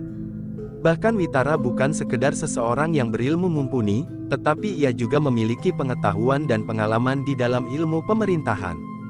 Bawalah Pangeran Pati itu kepada suatu keadaan yang sejauh-jauhnya dapat dicapainya. Jangan disangka bahwa Toh Jaya pun tidak mendapat bermacam-macam ilmu sebelum pada suatu saat ia akan diperbandingkan dengan Anusapati. Langsung atau tidak langsung. Sumekar mengangguk-anggukkan kepalanya. Mudah-mudahan pada saatnya Anusapati dapat mempersiapkan dirinya, berkata Mahisa Agni lebih lanjut. Kumpulan dari pengetahuan atas ilmu yang mantap, Aji Gundala Sasra, Kalabama dan Bajrapati akan dapat memberikan banyak manfaat bagi perkembangan ilmu dasarnya Gundala Sasra. Asal Anusapati mendapat tuntunan yang terarah ia tidak akan ditelan oleh benturan yang tidak mapan dari kedua ilmu itu, dan bahkan mungkin ilmu-ilmu yang lain kelak. Sumekar masih juga mengangguk-anggukkan kepalanya. Tetapi kini ia sudah mendapat pegangan. Ia menjadi semakin yakin bahwa memang Witantra adalah seorang pejuang yang tidak diombang-ambingkan oleh perasaan dan sikap pribadi. Ia hanya mendambakan suatu negeri yang makmur dan berarti bagi rakyatnya. Karena itu, betapapun juga ia mempunyai persoalan pribadi, namun ia tidak mau mengguncang Singasari yang sedang mendaki ke puncak kejayaannya. Nah, bagaimana pendapatmu? Bertanya Mahisa Agni. Aku sependapat dengan Kakang Mahisa Agni sudah jauh lebih banyak mengenal watak dan tabiatnya. Di dalam hubungan yang pendek aku juga sudah melihat sifat-sifat itu, sehingga aku pun percaya kepadanya bahwa ia sama sekali tidak bermaksud buruk. Aku akan berbicara pula dengan Witantra. Ia sering pula datang kemari.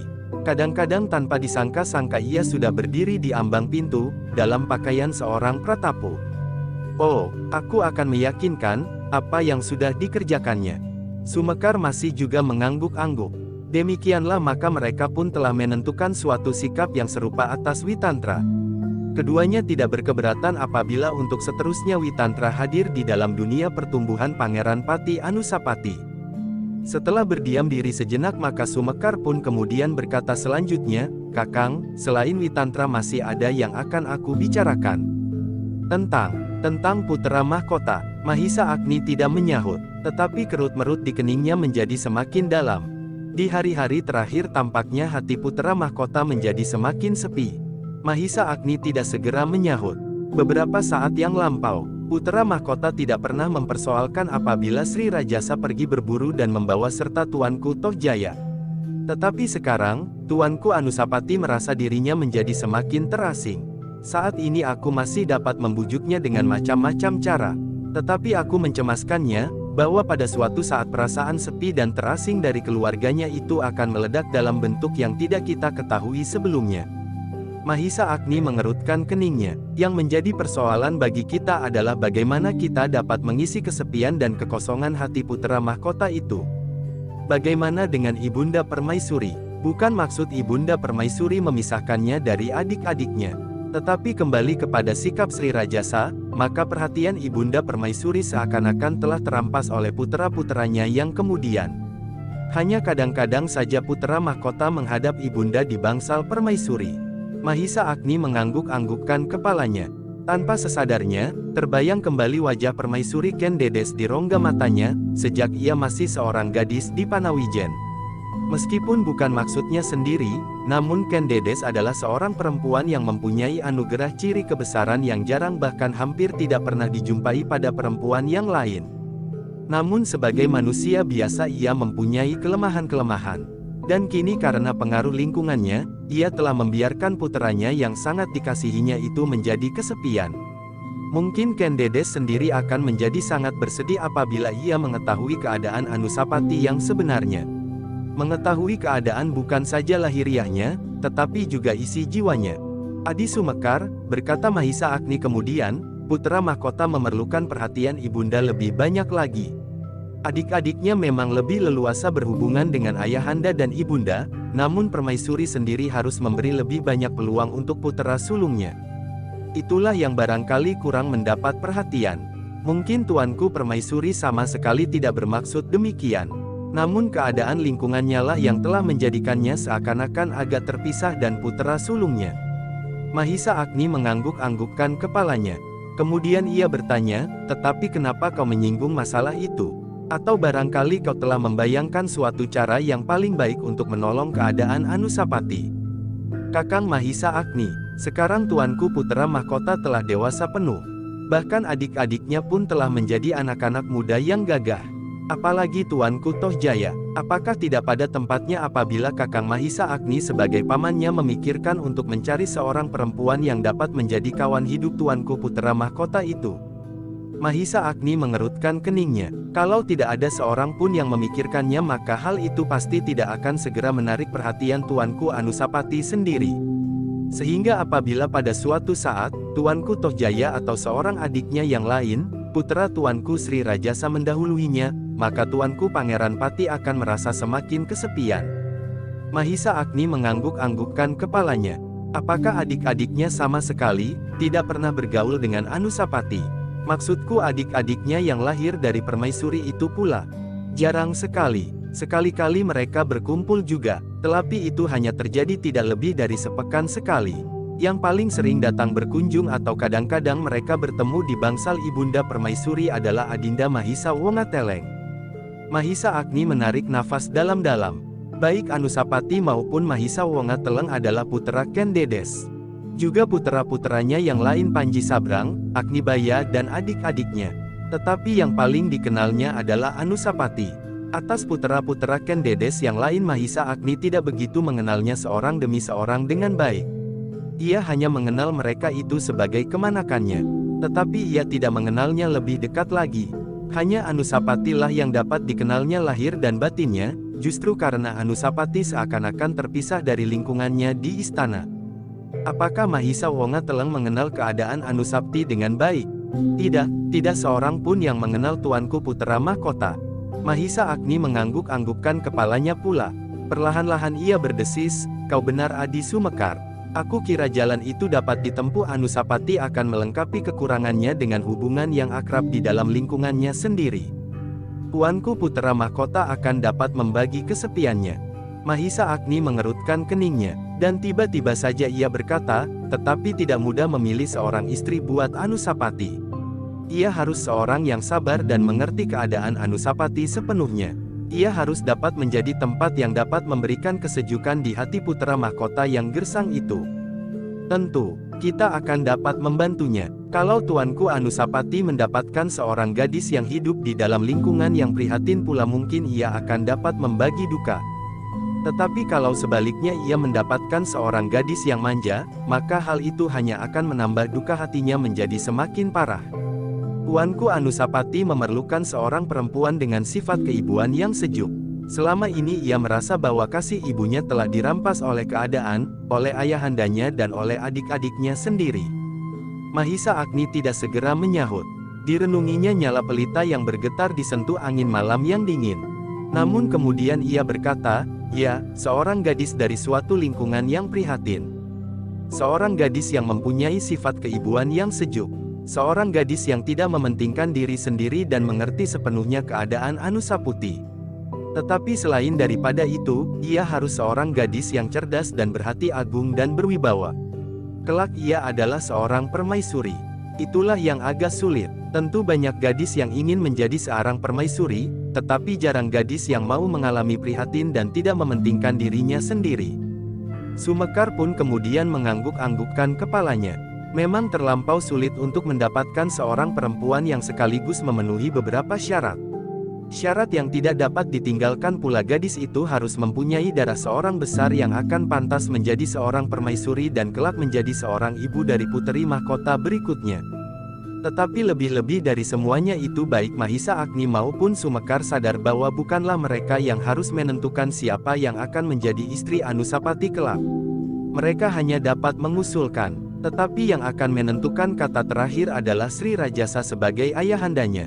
"Ken Arok dapat mencari siapa saja untuk dijadikan istrinya," berkata Mahisa Agni seakan-akan ditujukan kepada dirinya sendiri. "Bahkan ia dapat berbuat lain, sama sekali tidak ada seorang pun perempuan pun yang dipilihnya untuk dijadikan istri putera mahkota," berkata Sumekar. "Ya, memang mungkin sekali Sri Rajasa dapat berbuat apa saja, yang baik maupun yang tidak baik bagi Anusapati," sahut Mahisa Agni, "tetapi aku mengharap bahwa Ken Dedes masih dapat berbuat sesuatu untuk anaknya. Aku kira kalau Ken Dedes berani mengusulkan sesuatu tentang Anusapati, Sri Rajasa pun akan segan menolaknya, justru karena keduanya tahu siapakah Anusapati itu. Ken Arok pasti tidak akan dapat berbuat sewenang-wenang dengan berterus terang kepada Ken Dedes, termasuk untuk mendapatkan seorang istri bagi Pangeran Pati." Sumekar mengangguk-anggukkan kepalanya, "Memang mungkin sekali. Persoalan selanjutnya, bagaimana dengan tuanku permaisuri? Kita berharap bahwa untuk masalah yang penting ini tuanku permaisuri akan bersedia berbuat sesuatu, betapapun berat perasaannya. Kalau tidak, maka Ken Umanglah yang akan menentukan segala-galanya. Tuanku Pangeran Pati akan dijerumuskan ke dalam perkawinan yang sama sekali tidak akan memberinya kebahagiaan, apalagi memberikan kesejukan seorang ibu baginya." Mahisa Agni mengangguk-anggukkan kepalanya, dan tiba-tiba saja ia berkata, "Aku akan menghubungi Ken Dedes dalam waktu singkat. Kelak aku akan mempertaruhkan pengaruh pribadiku yang masih tersisa atas keduanya, baik permaisuri maupun Ken Arok sendiri. Mudah-mudahan Sri Rajasa masih mempunyai sedikit rasa segan kepadaku. Di dalam persoalan yang penting, aku kira suaraku tidak akan diabaikannya. Ia pasti masih memperhitungkan banyak persoalan sebelum memutuskan untuk menyingkirkan aku sama sekali." Sumekar mengangguk-anggukkan kepalanya, "Cobalah Kakang Mahisa Agni. Memang akibatnya akan dapat menyimpang dari keinginan kita. Tetapi kalau kita tidak berani berbuat apapun maka semua jalan pasti akan tertutup bagi Tuanku Anusapati. Demikianlah maka di dalam pembicaraan itu, mereka berkesimpulan bahwa mereka akan ikut serta mengambil peranan di dalam masalah yang penting itu, masalah seorang istri bagi Anusapati. Selain pembicaraan yang penting maka Sumekar pun menceritakan pula serba sedikit tentang guru Anusapati yang baru. Meskipun ia kemanakan Ken Umang, namun sikapnya agak berbeda. Prajurit itu masih mempunyai harga diri yang cukup baik dibandingkan dengan guru mereka yang terbunuh di dalam jurang itu. Syukurlah, gumam Mahisa Agni, mudah-mudahan ia mendapatkan jalan yang lapang di hari-hari mendatang. Kehadiran Witantra langsung di dalam kehidupannya merupakan masalah yang dapat membantunya, berkata Sumekar. Tetapi Anusapati tidak boleh keliru, ini hanyalah kesimpulan. Kita sama sekali bukan setuju kumpulan orang-orang sakit hati yang akan mempergunakannya untuk tujuan tertentu. Kita harus meyakinkannya, bahwa kita hanyalah sekedar akan membantunya, memberikan keberhasilan di dalam kedudukannya. Berkata Mahisa Agni. Kemudian, tetapi apabila ada orang lain yang mengetahui masalah ini maka akan dapat dengan sengaja berbuat demikian. Orang ini akan dapat menyebut beberapa nama yang memang dapat ditarik ke dalam suatu lingkaran orang-orang sakit hati. Mungkin aku, kau, Kuda Sempana, Witantra, Mahendra dan beberapa orang-orang lain. Hal ini harus kita hindarkan, karena kita sama sekali tidak ingin berbuat demikian. Kita hanya membantu untuk mengembangkan hati Putera Mahkota dan mengembangkan Singasari kelak. Sumekar mengangguk-anggukkan kepalanya, ia pun menyadari bahaya itu. Bahaya yang dapat menyeret mereka ke dalam kesulitan. Bahkan bersama Putera Mahkota. Ketika malam menjadi semakin dalam, maka Mahisa Agni pun mempersilahkan tamunya untuk beristirahat. Pertemuan itu telah menuntun keduanya untuk bersikap, untuk ikut membantu perkembangan hari depan Anusapati dan Singasari. Singasari tidak boleh berkisar dari tujuannya. Singasari tidak boleh jatuh ke tangan keturunan Ken Umang yang dibakar oleh nafsu yang menyala-nyala. Nafsu ketamakan untuk diri mereka sendiri. Di pagi-pagi buta, sebelum matahari naik ke punggung bukit, Mahisa Agni mengantar tamunya sampai ke regol halaman rumahnya yang luas. Halaman rumah yang pernah menjadi istana Ratu Angabaya. Para penjaga menjadi heran. Tamu itu datang setelah Kediri dibayangi oleh gelapnya malam, dan kini ia meninggalkan istana itu sebelum matahari terbit. Tetapi mereka tidak dapat mencurigainya karena Mahisa Agni sendiri mengantarkannya sampai ke gerbang. Salamku buat seluruh isi padepokan, berkata Mahisa Agni di depan regol. Baiklah, akan aku bawa salam yang akan memberikan kebanggaan bagi kami seluruh isi padepokan. Kau merupakan kebanggaan yang tiada taranya, bahwa Panawijen mendapat kehormatan melahirkan seorang anak yang kini menjadi seorang yang besar. Mahisa Agni tersenyum di dalam hati. Sumekar dapat juga bermain dengan baik. Ketika ia melambaikan tangannya, maka Sumekar pun berpacu di atas punggung kudanya, semakin lama menjadi semakin jauh tenggelam di dalam keremangan pagi. Sepeninggal Sumekar, Mahisa Agni masih berdiri sejenak di regol halaman. Dipandanginya para penjaga yang masih berdiri tegak di tempatnya. Tanpa ditanya oleh seorang pun Mahisa Agni berkata, aku dilahirkan di Panawijen. Sehingga bagiku Panawijen merupakan kenangan yang menyenangkan di masa kanak-kanak. Para pengawalnya tidak menjawab. Sejenak, mereka berpandangan, namun kemudian mereka mengangguk-anggukkan kepala. Sedang Mahisa Agni masih terus berkata, ia masih tetap hidup sebagai seorang cantrik. Para pengawal itu pun kemudian mengangguk-anggukkan kepalanya. Siapakah di antara kalian yang datang dari padepokan para pendeta? Para pengawal itu tidak menjawab, lalu Mahisa Agni pun berkata terus, aku adalah keturunan pendeta. Ketika Mahisa Agni kemudian masuk ke dalam istana, maka para pengawalnya berdesis, pantas kalau tuanku Mahisa Agni keturunan pendeta. Sikap kependetaannya masih ada padanya di samping sifat-sifatnya sebagai seorang ksatria. Ia tidak menggunakan kekuasaannya yang ada padanya. Ia seorang pemurah dan penuh dengan belas kasihan.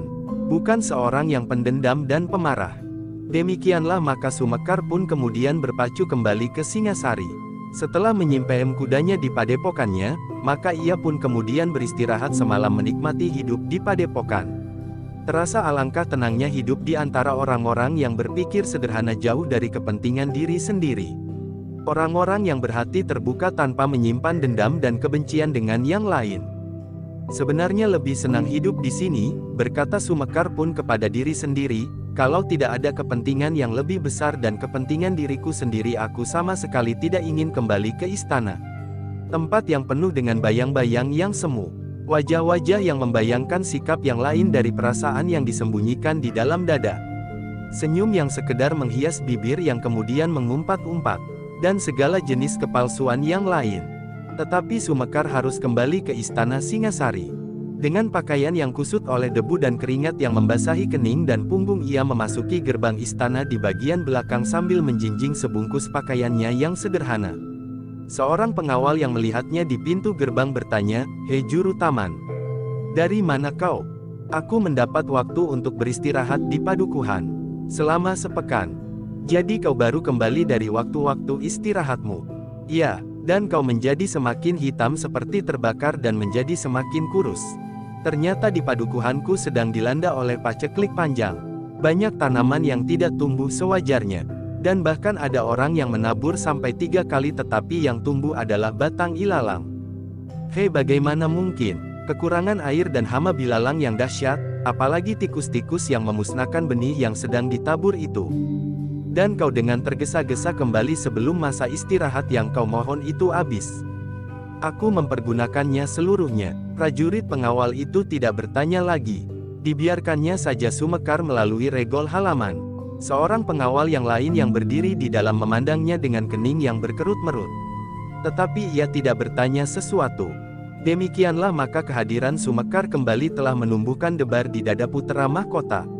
Sehari kemudian barulah ia mendengar dari Sumekar hasil pembicaraannya dengan Mahisa Agni meskipun tidak seluruhnya dikatakan terutama yang menyangkut Witantra.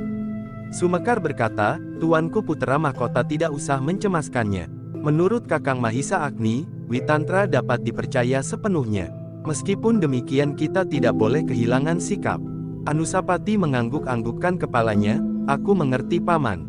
Tetapi Sumekar tidak mengatakan tentang sebuah pembicaraan mengenai kemungkinan Putera Mahkota untuk segera mendapatkan seorang istri.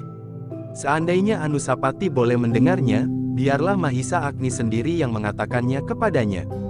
Di hari-hari berikutnya, kehidupan di istana Singasari berjalan seperti sedia kala. Latihan-latihan yang sering dilakukan oleh Anusapati bersama Tohjaya, gurunya yang baru, ternyata berusaha dengan sungguh-sungguh untuk membuat kedua muridnya menjadi anak-anak muda yang berilmu di dalam olah kanuragan. Bukan sekedar berloncat-loncatan seperti tupai yang tidak mengerti arti gerakannya sendiri. Tetapi di samping latihan-latihan itu Anusapati sendiri menjadi semakin sering pula keluar dari istana. Kini ia mendapat teman berlatih yang baru. Ternyata Witantra sering juga hadir di dalam latihan-latihan yang diadakan di dalam jurang yang dalam itu. Ilmu Anusapati ternyata berkembang dengan suburnya. Semakin lama menjadi semakin matang, seperti juga jiwanya yang menjadi semakin matang pula. Tetapi, kehidupannya di istana Singasari hampir tidak mengalami perubahan. Ia masih tetap merasa sepi. Kadang-kadang saja ia menghadap ibunya dan bertemu dengan saudara-saudaranya seibu.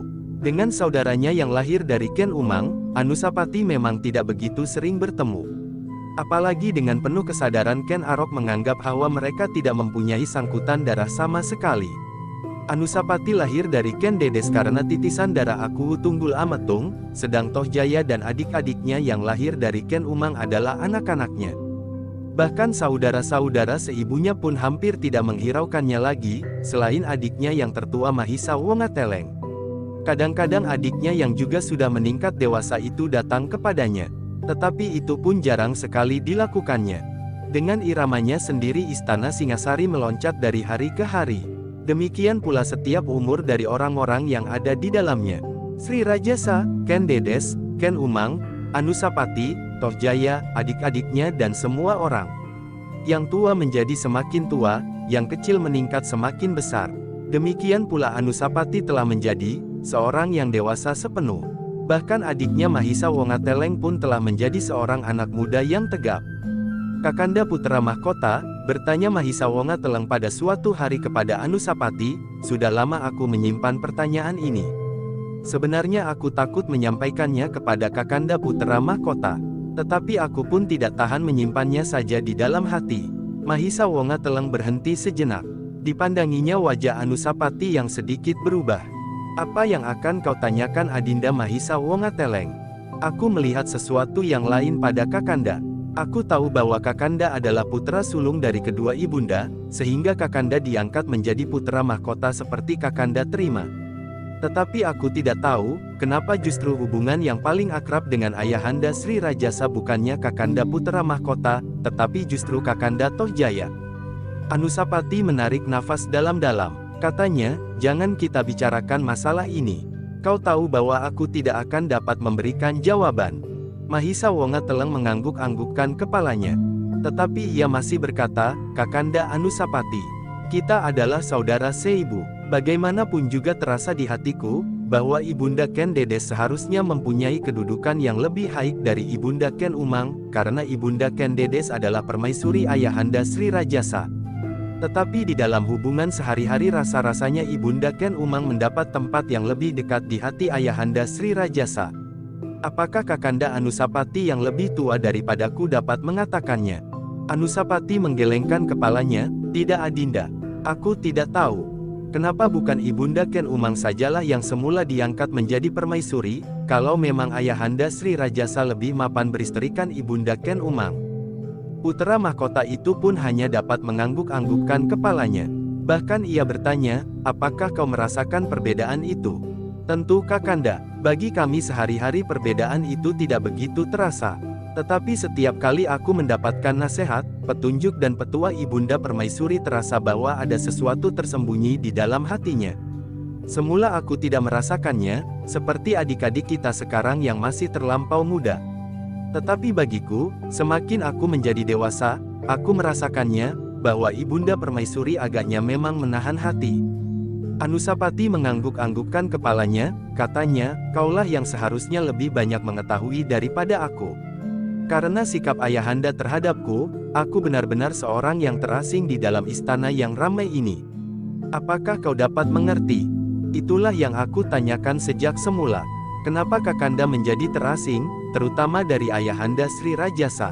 Anusapati mengerutkan keningnya, namun kemudian ia berkata, aku juga bertanya seperti itu Adinda Mahisa Wongateleng. Aku juga selalu bertanya kesalahan apakah yang telah aku lakukan sejak aku masih terlampau muda. Bukankah sikap itu sudah berjalan bertahun-tahun? Semakin lama semakin nyata, semakin aku bertambah dewasa, sikap Ayahanda Sri Rajasa menjadi semakin jelas, bahkan hampir tidak tertahankan lagi sehingga semua hamba istana aku kira menyimpan pertanyaan seperti itu pula. Apakah Kakanda pernah bertanya kepada Ibunda Permaisuri? Aku pernah bertanya, tetapi pertanyaan itu membuat Ibunda semakin muram dan bersedih. Ketika aku agak memaksa Ibunda menangis. Karena itu aku tidak menanyakannya lagi. Aku tidak mau membuat Ibunda Permaisuri semakin bersedih. Mahisa Wongateleng mengangguk-anggukkan kepalanya. Katanya, memang keadaanku agak lebih baik dari Kakanda Anusapati. Aku dan adik-adikku dari kedua ibunda dapat berhubungan lebih rapat dengan Ayahanda Sri Rajasa. Tetapi tidak dapat membiarkan suasana yang tidak seimbang itu menjadi berkepanjangan. Aku masih juga memikirkan ibuku sendiri. Ibunda Permaisuri yang berada dalam suasana jauh berbeda dengan Ibunda Ken Umang. Anusapati mengangguk-anggukkan kepalanya. Katanya, aku pun tidak begitu rapat dengan Ibunda Permaisuri. Aku tidak begitu rapat dengan setiap orang di dalam istana ini.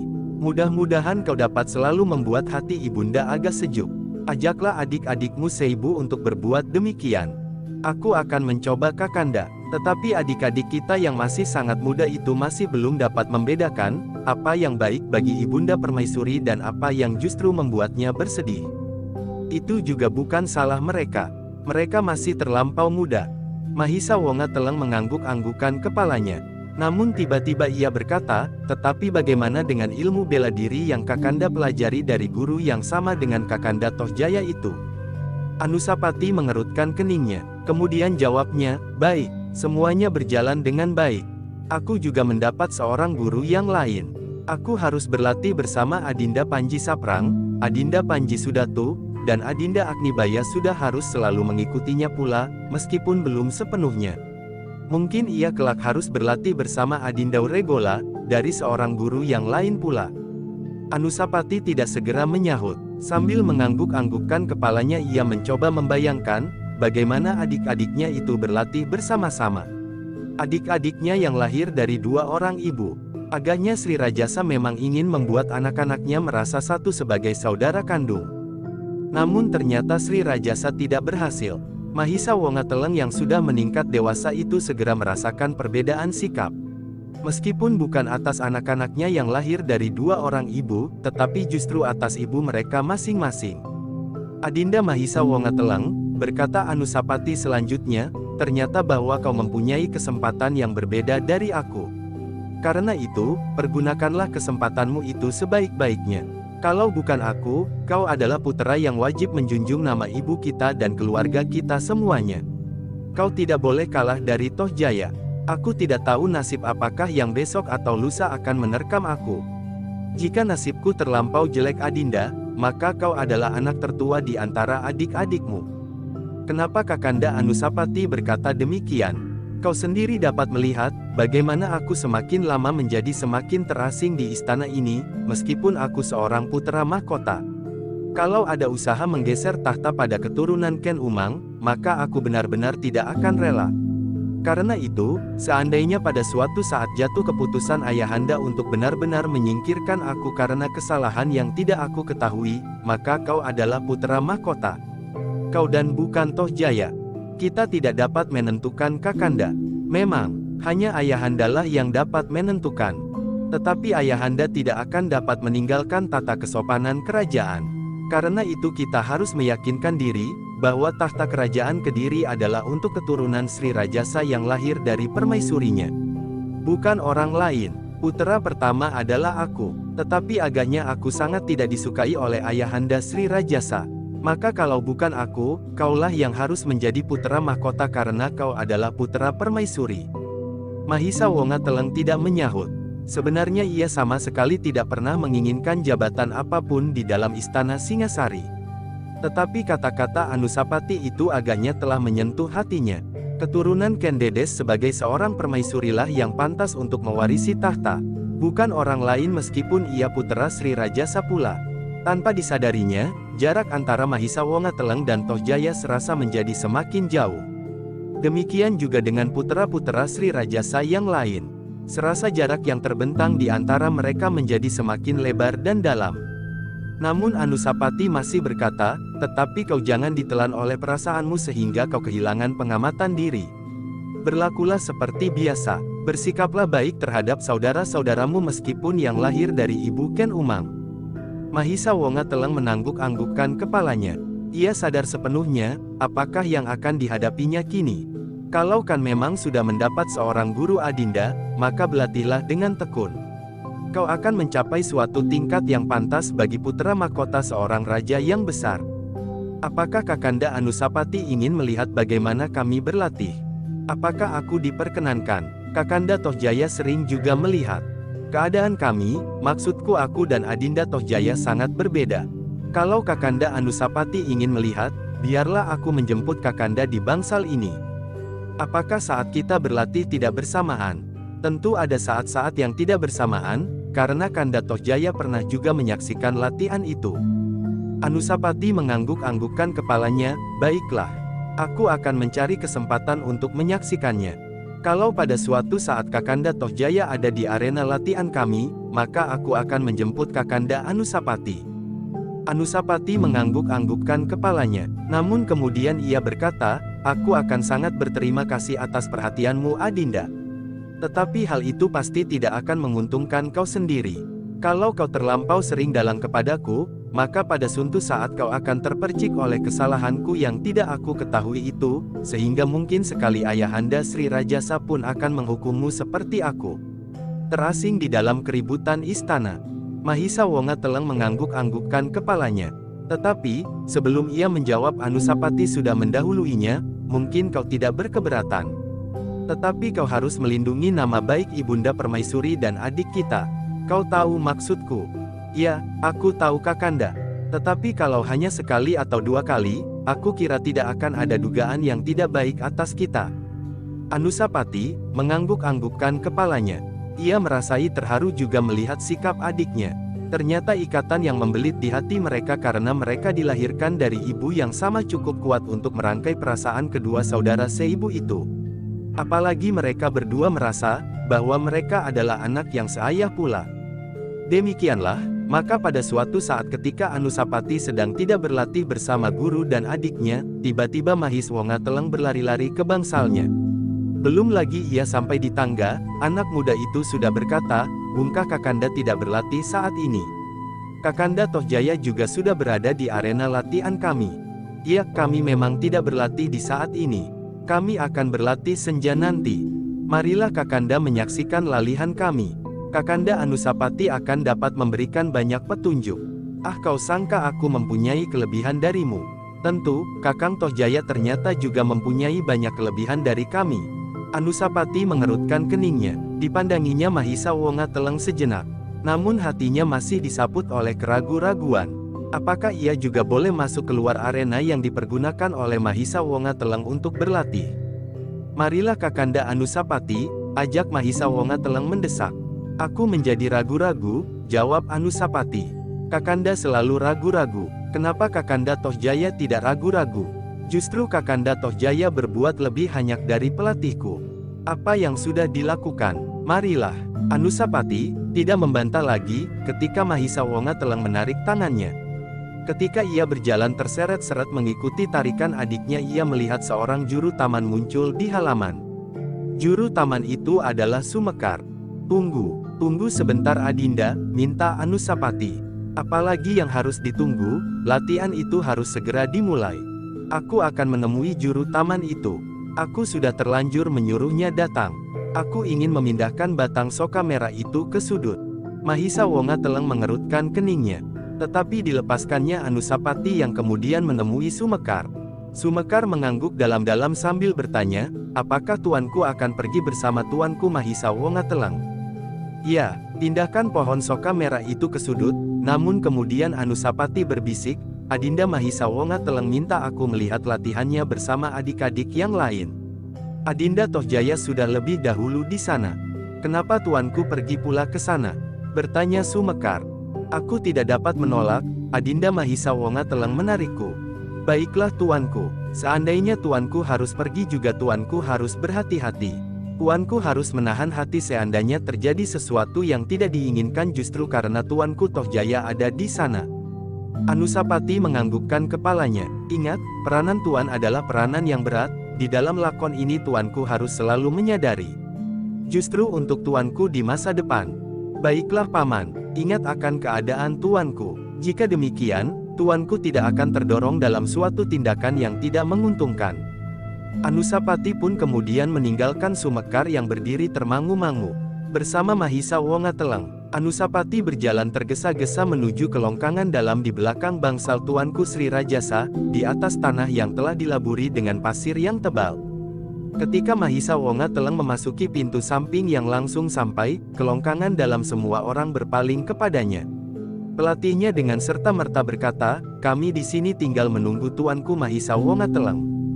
Namun Tohjaya yang hadir juga di situ menyambung, "Nah ternyata Kakanda Anusapati juga berkenan hadir di dalam latihan ini." Longkangan itu menjadi hening sejenak. Semua orang memandang Anusapati yang masih berdiri di depan pintu regol samping itu. Namun yang menyahut adalah Mahisawangatelang. "Akulah yang telah menjemputnya. Aku mengajak Kakanda Putra Mahkota untuk memberikan pendapatnya tentang kami adik-adiknya." Tohjaya mengerutkan keningnya. Kepalanya pun kemudian mengangguk-angguk. Katanya, "Ya, memang sebaiknya kau minta Kakanda Anusapati untuk menyaksikan latihan ini. Kakanda Anusapati pasti akan dapat memberikan pendapatnya." "Kakanda benar," sahut Mahisawangatelang, "kami memang ingin mendapatkan beberapa petunjuk, selain dari Kakanda Tohjaya, juga dari Kakanda Anusapati." Tohjaya berpaling sejenak. Dipandanginya wajah Anusapati yang dipenuhi oleh kebimbangan. Namun kemudian ia tersenyum dan mempersilahkan Anusapati, "Marilah Kakanda Pangeran Pati. Latihan bagi adik-adik kita akan segera dimulai." Anusapati pun kemudian melangkah mendekati Tohjaya dan kemudian duduk di sampingnya, di atas sebuah tikar yang tebal. Sejenak kemudian maka Mahisawangatelang pun telah siap pula bersama adik-adiknya, putra dari kedua istri Sri Rajasa. Aknibaya yang masih terlampau muda, masih belum mengikuti latihan itu sepenuhnya. Toh Jaya dan Anusapati yang duduk di pinggir arena itu segera terikat pada latihan-latihan yang diberikan oleh seorang guru, juga seorang perwira pengawal kepada adik-adiknya itu. Setiap kali Anusapati mengangguk-anggukkan kepalanya. Sebagai seorang Fang berilmu tinggi, Anusapati segera dapat melihat betapa jauh adik-adiknya sudah menerima ilmu tata bela diri. Ternyata Mahisa Wonga Teleng mempunyai kemampuan yang cukup. Kalau ia mengikuti latihan-latihan yang lebih khusus, ia akan dapat menjadi seorang anak muda yang perkasa, berkata Anusapati di dalam hatinya. Secara umum ia tiba-tiba mengambil kesimpulan bahwa keturunan Ken Dedes agak lebih baik dari keturunan Ken Umang di dalam dasar kemampuan menerima pendidikan dan pengetahuan olah kanuragan. Tanpa disadari Anusapati masih mengangguk-anggukkan kepalanya, ia pernah mendengar bahwa ayahanda Ibunda Permaisuri selain seorang pendeta, adalah seorang guru yang mumpuni, yang telah menurunkan ilmunya kepada murid tunggalnya Menhisa Agni, sehingga darah keturunan kakeknya itu ada pula pada cucu-cucunya. Begitu asyik Anusapati menyaksikan latihan itu, sehingga ia tidak merasa bahwa Toh Jaya telah memperhatikannya. Bahkan ia tidak menyadari sama sekali bahwa Toh Jaya memandangnya dengan tatapan mata yang aneh. Ia baru berpaling ketika ia mendengar Toh Jaya bertanya, "Kenapa Kakanda mengangguk-angguk?" Anusapati agak terkejut mendengar pertanyaan itu. Bukan saja karena Toh Jaya tiba-tiba saja bertanya, tetapi juga isi pertanyaannya. Karena itu untuk sesaat Anusapati tidak dapat menjawab pertanyaan itu.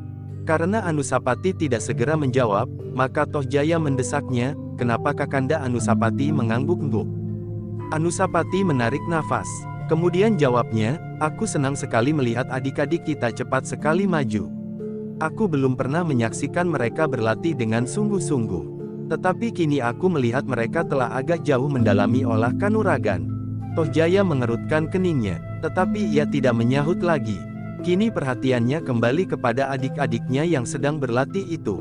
Mereka harus menirukan beberapa unsur gerak dari gurunya. Gerak-gerak dasar ilmu tata bela diri yang mapan. Namun selagi mereka asyik berlatih, tiba-tiba mereka terhenti ketika mereka mendengar Toh Jaya tiba-tiba berteriak, "Tidak! Tidak begitu, kau selalu membuat kesalahan serupa." Adinda Sudato, juga Adinda Mahisa Wonga Teleng, tidak pernah memahami tata gerak yang dilakukannya. Anusapati mengerutkan keningnya, ketika ia melihat Toh Jaya kemudian berdiri dan melangkah ke arena. Seperti guru adiknya, Toh Jaya mulai memberikan contoh sambil berkata, "Begini seharusnya. Lihat, untuk memberikan tekanan pada ujung tangan kanan harus meletakkan berat tubuh kalian ke arah gerak tangan kalian. Tetapi kalian tidak boleh melepaskan keseimbangan apabila tangan kalian tidak menemui sasaran. Kalian tidak harus meloncat maju selangkah penuh. Justru karena kalian terlepas dari sandaran kaki kalian pada tanah, maka kalian tidak dapat memberikan dorongan kekuatan sepenuhnya. Apalagi, apabila kelak kalian mempelajari ilmu olah kanuragan yang bersumber pada tenaga cadangan yang sekarang tidak kalian kenal, maka kalian akan mengalami banyak kesulitan." Mahisa Wonga Teleng dan adik-adiknya yang sedang berlatih berdiri menepi sejenak. Mereka menyaksikan Toh Jaya memberikan beberapa contoh kepada mereka. "Nah, apakah kalian melihat kesalahan kalian? Di dalam perkelahian yang sesungguhnya, kalian harus berusaha agar jarak di antara kalian dan musuh kalian tidak terlampau jauh. Apakah kalian mengerti? Dan kalian harus sadar sepenuhnya di dalam perkelahian yang demikian unsur keterampilan gerak memegang peranan yang penting di samping kekuatan dan penguasaan gerak-gerak dasar dari ilmu kalian." Adik-adik Toh Jaya itu mengangguk-anggukkan kepalanya, bahkan guru mereka pun mengangguk-anggukkan pula. Namun Anusapati segera dapat menangkap siratan perasaan perwira pengawal itu. Ia sebenarnya tidak senang melihat sikap Toh Jaya. Tetapi karena ia sadar bahwa Toh Jaya adalah putra terdekat dari Tuanku Sri Rajasa, maka pengawal itu sama sekali tidak dapat berbuat apa-apa. Meskipun dengan demikian Toh Jaya sudah mengganggu usahanya melatih putra-putra Sri Rajasa menurut caranya. "Sekarang," berkata Toh Jaya kemudian, "coba kalian ulangi lagi." Lalu katanya kepada pelatih adik-adiknya itu, "Ulangilah. Anak-anak itu memang harus mendapat latihan yang agak berat supaya sepadan dengan keadaan mereka. Sebagai putra Sri Rajasa, mereka harus menjadi anak-anak yang kuat dan cekatan." Betapapun beratnya, namun perwira pengawal itu mengangguk-anggukkan kepalanya sambil menjawab, "Baiklah tuanku." Dengan demikian maka latihan-latihan itu pun mulai diulangi kembali. Adik-adik Tohjaya harus mengulangi unsur-unsur gerak yang sedang mereka pelajari. Tetapi agaknya Tohjaya tidak juga menjadi puas. Meskipun demikian ia berkata, "Baiklah. Tetapi kalian harus selalu mengulangi latihan-latihan yang sudah kalian dapat. Sekarang kalian dapat meneruskan latihan ini, meskipun latihan ini sama sekali tidak memuaskan. Kalian harus belajar bersungguh-sungguh. Kalau kalian malas, maka kalian tidak akan dapat menguasai ilmu kalian dengan baik." Tanpa sesadarnya ia berpaling kepada Anusapati, seakan-akan memberikan contoh kepada adiknya bahwa apabila mereka tidak berlatih dengan sungguh, maka mereka tidak akan menjadi lebih baik dari Anusapati. Adik-adiknya hanya memandanginya dengan kerut-merut di keningnya. Bahkan pelatihnya pun hanya berdiri saja termangu-mangu. "Teruskan, teruskan," berkata Tohjaya kemudian. "Baiklah tuanku," jawab pelatih Mahisawonga Teleng itu. Mereka pun kemudian melanjutkan latihan mereka. Mereka mulai diajari menyusun gerak-gerak yang lebih sulit. Gerak-gerak rangkap dan gerak-gerak dasar yang sudah mereka sadari. "Di dalam perkelahian yang sebenarnya," berkata pelatihnya, "jarang sekali tuanku mempergunakan unsur gerak murni dari tata gerak dasar. Tuanku pasti harus menggabungkan setiap unsur tata gerak dengan unsur lain untuk menanggapi keadaan. Setiap keadaan harus ditanggapi dengan gerak rangkap yang khusus. Apakah hal ini dapat tuanku mengerti?" Mahisawonga Teleng dan adik-adiknya mengangguk-anggukkan kepalanya. "Sudah beberapa kali tuanku mencobanya. Marilah kita sekarang mencobanya pula." "Apakah mereka harus berlatih berpasangan?" bertanya Tohjaya. "Hamba tuanku," jawab perwira itu. "Baiklah, aku ingin melihat latihan itu." Sejenak kemudian maka putra-putra Sri Rajasa itu telah menyiapkan diri. Mahisawonga Teleng, Saprang dan Sudatu. Agnijaya justru hanya berdiri saja di tepi arena. "Tuanku Mahisawonga Teleng akan berlatih bersama tuanku Panji Saprang, tuanku Panji Sudatu akan berlatih bersama hamba." Demikianlah maka dua pasang lingkaran latihan itu pun segera dimulai. Pasangan Sudatu dan pelatihnya sama sekali tidak menarik perhatian karena garunya selalu menyesuaikan dirinya. Yang menarik perhatian adalah latihan yang dilakukan oleh kedua adiknya yang lain. Mahisawonga Teleng dan Panji Saprang berusaha berlatih sebaik-baiknya. Kadang-kadang mereka terlibat dalam sikap yang keras. Namun meskipun gurunya sendiri sedang melayani Panji Sudatu, tetapi ia masih juga sempat mengawasi latihan yang dilakukan oleh kedua muridnya yang lain, sehingga kadang-kadang pelatihnya harus bergerak menyesuaikan diri dengan lawan latihannya sambil berbicara keras-keras untuk mengekang latihan Mahisawonga Teleng dan Panji Saprang. Anusapati menyaksikan latihan itu sambil mengangguk-angguk pula. Kedua adiknya, Mahisawonga Teleng dan Panji Saprang memang sangat menarik perhatian. Ternyata keduanya mempunyai bekal yang cukup baik, sehingga pada tataran yang masih rendah, keduanya sudah menunjukkan beberapa sikap yang mengagumkan. Lincah dan kuat, kadang-kadang meskipun tidak disadari, kedua menunjukkan tata gerak yang mengejutkan. "Mudah-mudahan mereka mendapat kesempatan seterusnya," berkata Anusapati di dalam hatinya, "mudah-mudahan mereka tidak mengalami nasib seperti aku. Jika demikian maka keduanya pasti akan sangat terhambat." Dengan bangga Anusapati menyaksikan latihan itu berlangsung terus. Sekali-sekali ia mencoba untuk melihat adiknya yang lain, Panji Sudatu. Seperti yang lain, maka Sudatu juga dapat diharapkan untuk menjadi seorang yang perkasa kelak. Bahkan mungkin lebih baik dari Tohjaya apabila ia berlatih terus dan tekun. Bukan saja anak-anak itu mempunyai bekal yang baik tetapi agaknya gurunya pun cukup baik. Caranya membimbing murid-muridnya tidak dilakukan tanpa perhitungan seperti guruku yang telah meninggal itu, justru karena ia bersikap berat sebelah. Anusapati yang sedang berangan-angan itu tiba-tiba terkejut. Tiba-tiba saja Tohjaya berdiri sambil berkata, "Berhenti. Berhenti dahulu." Bersambung jilid 63.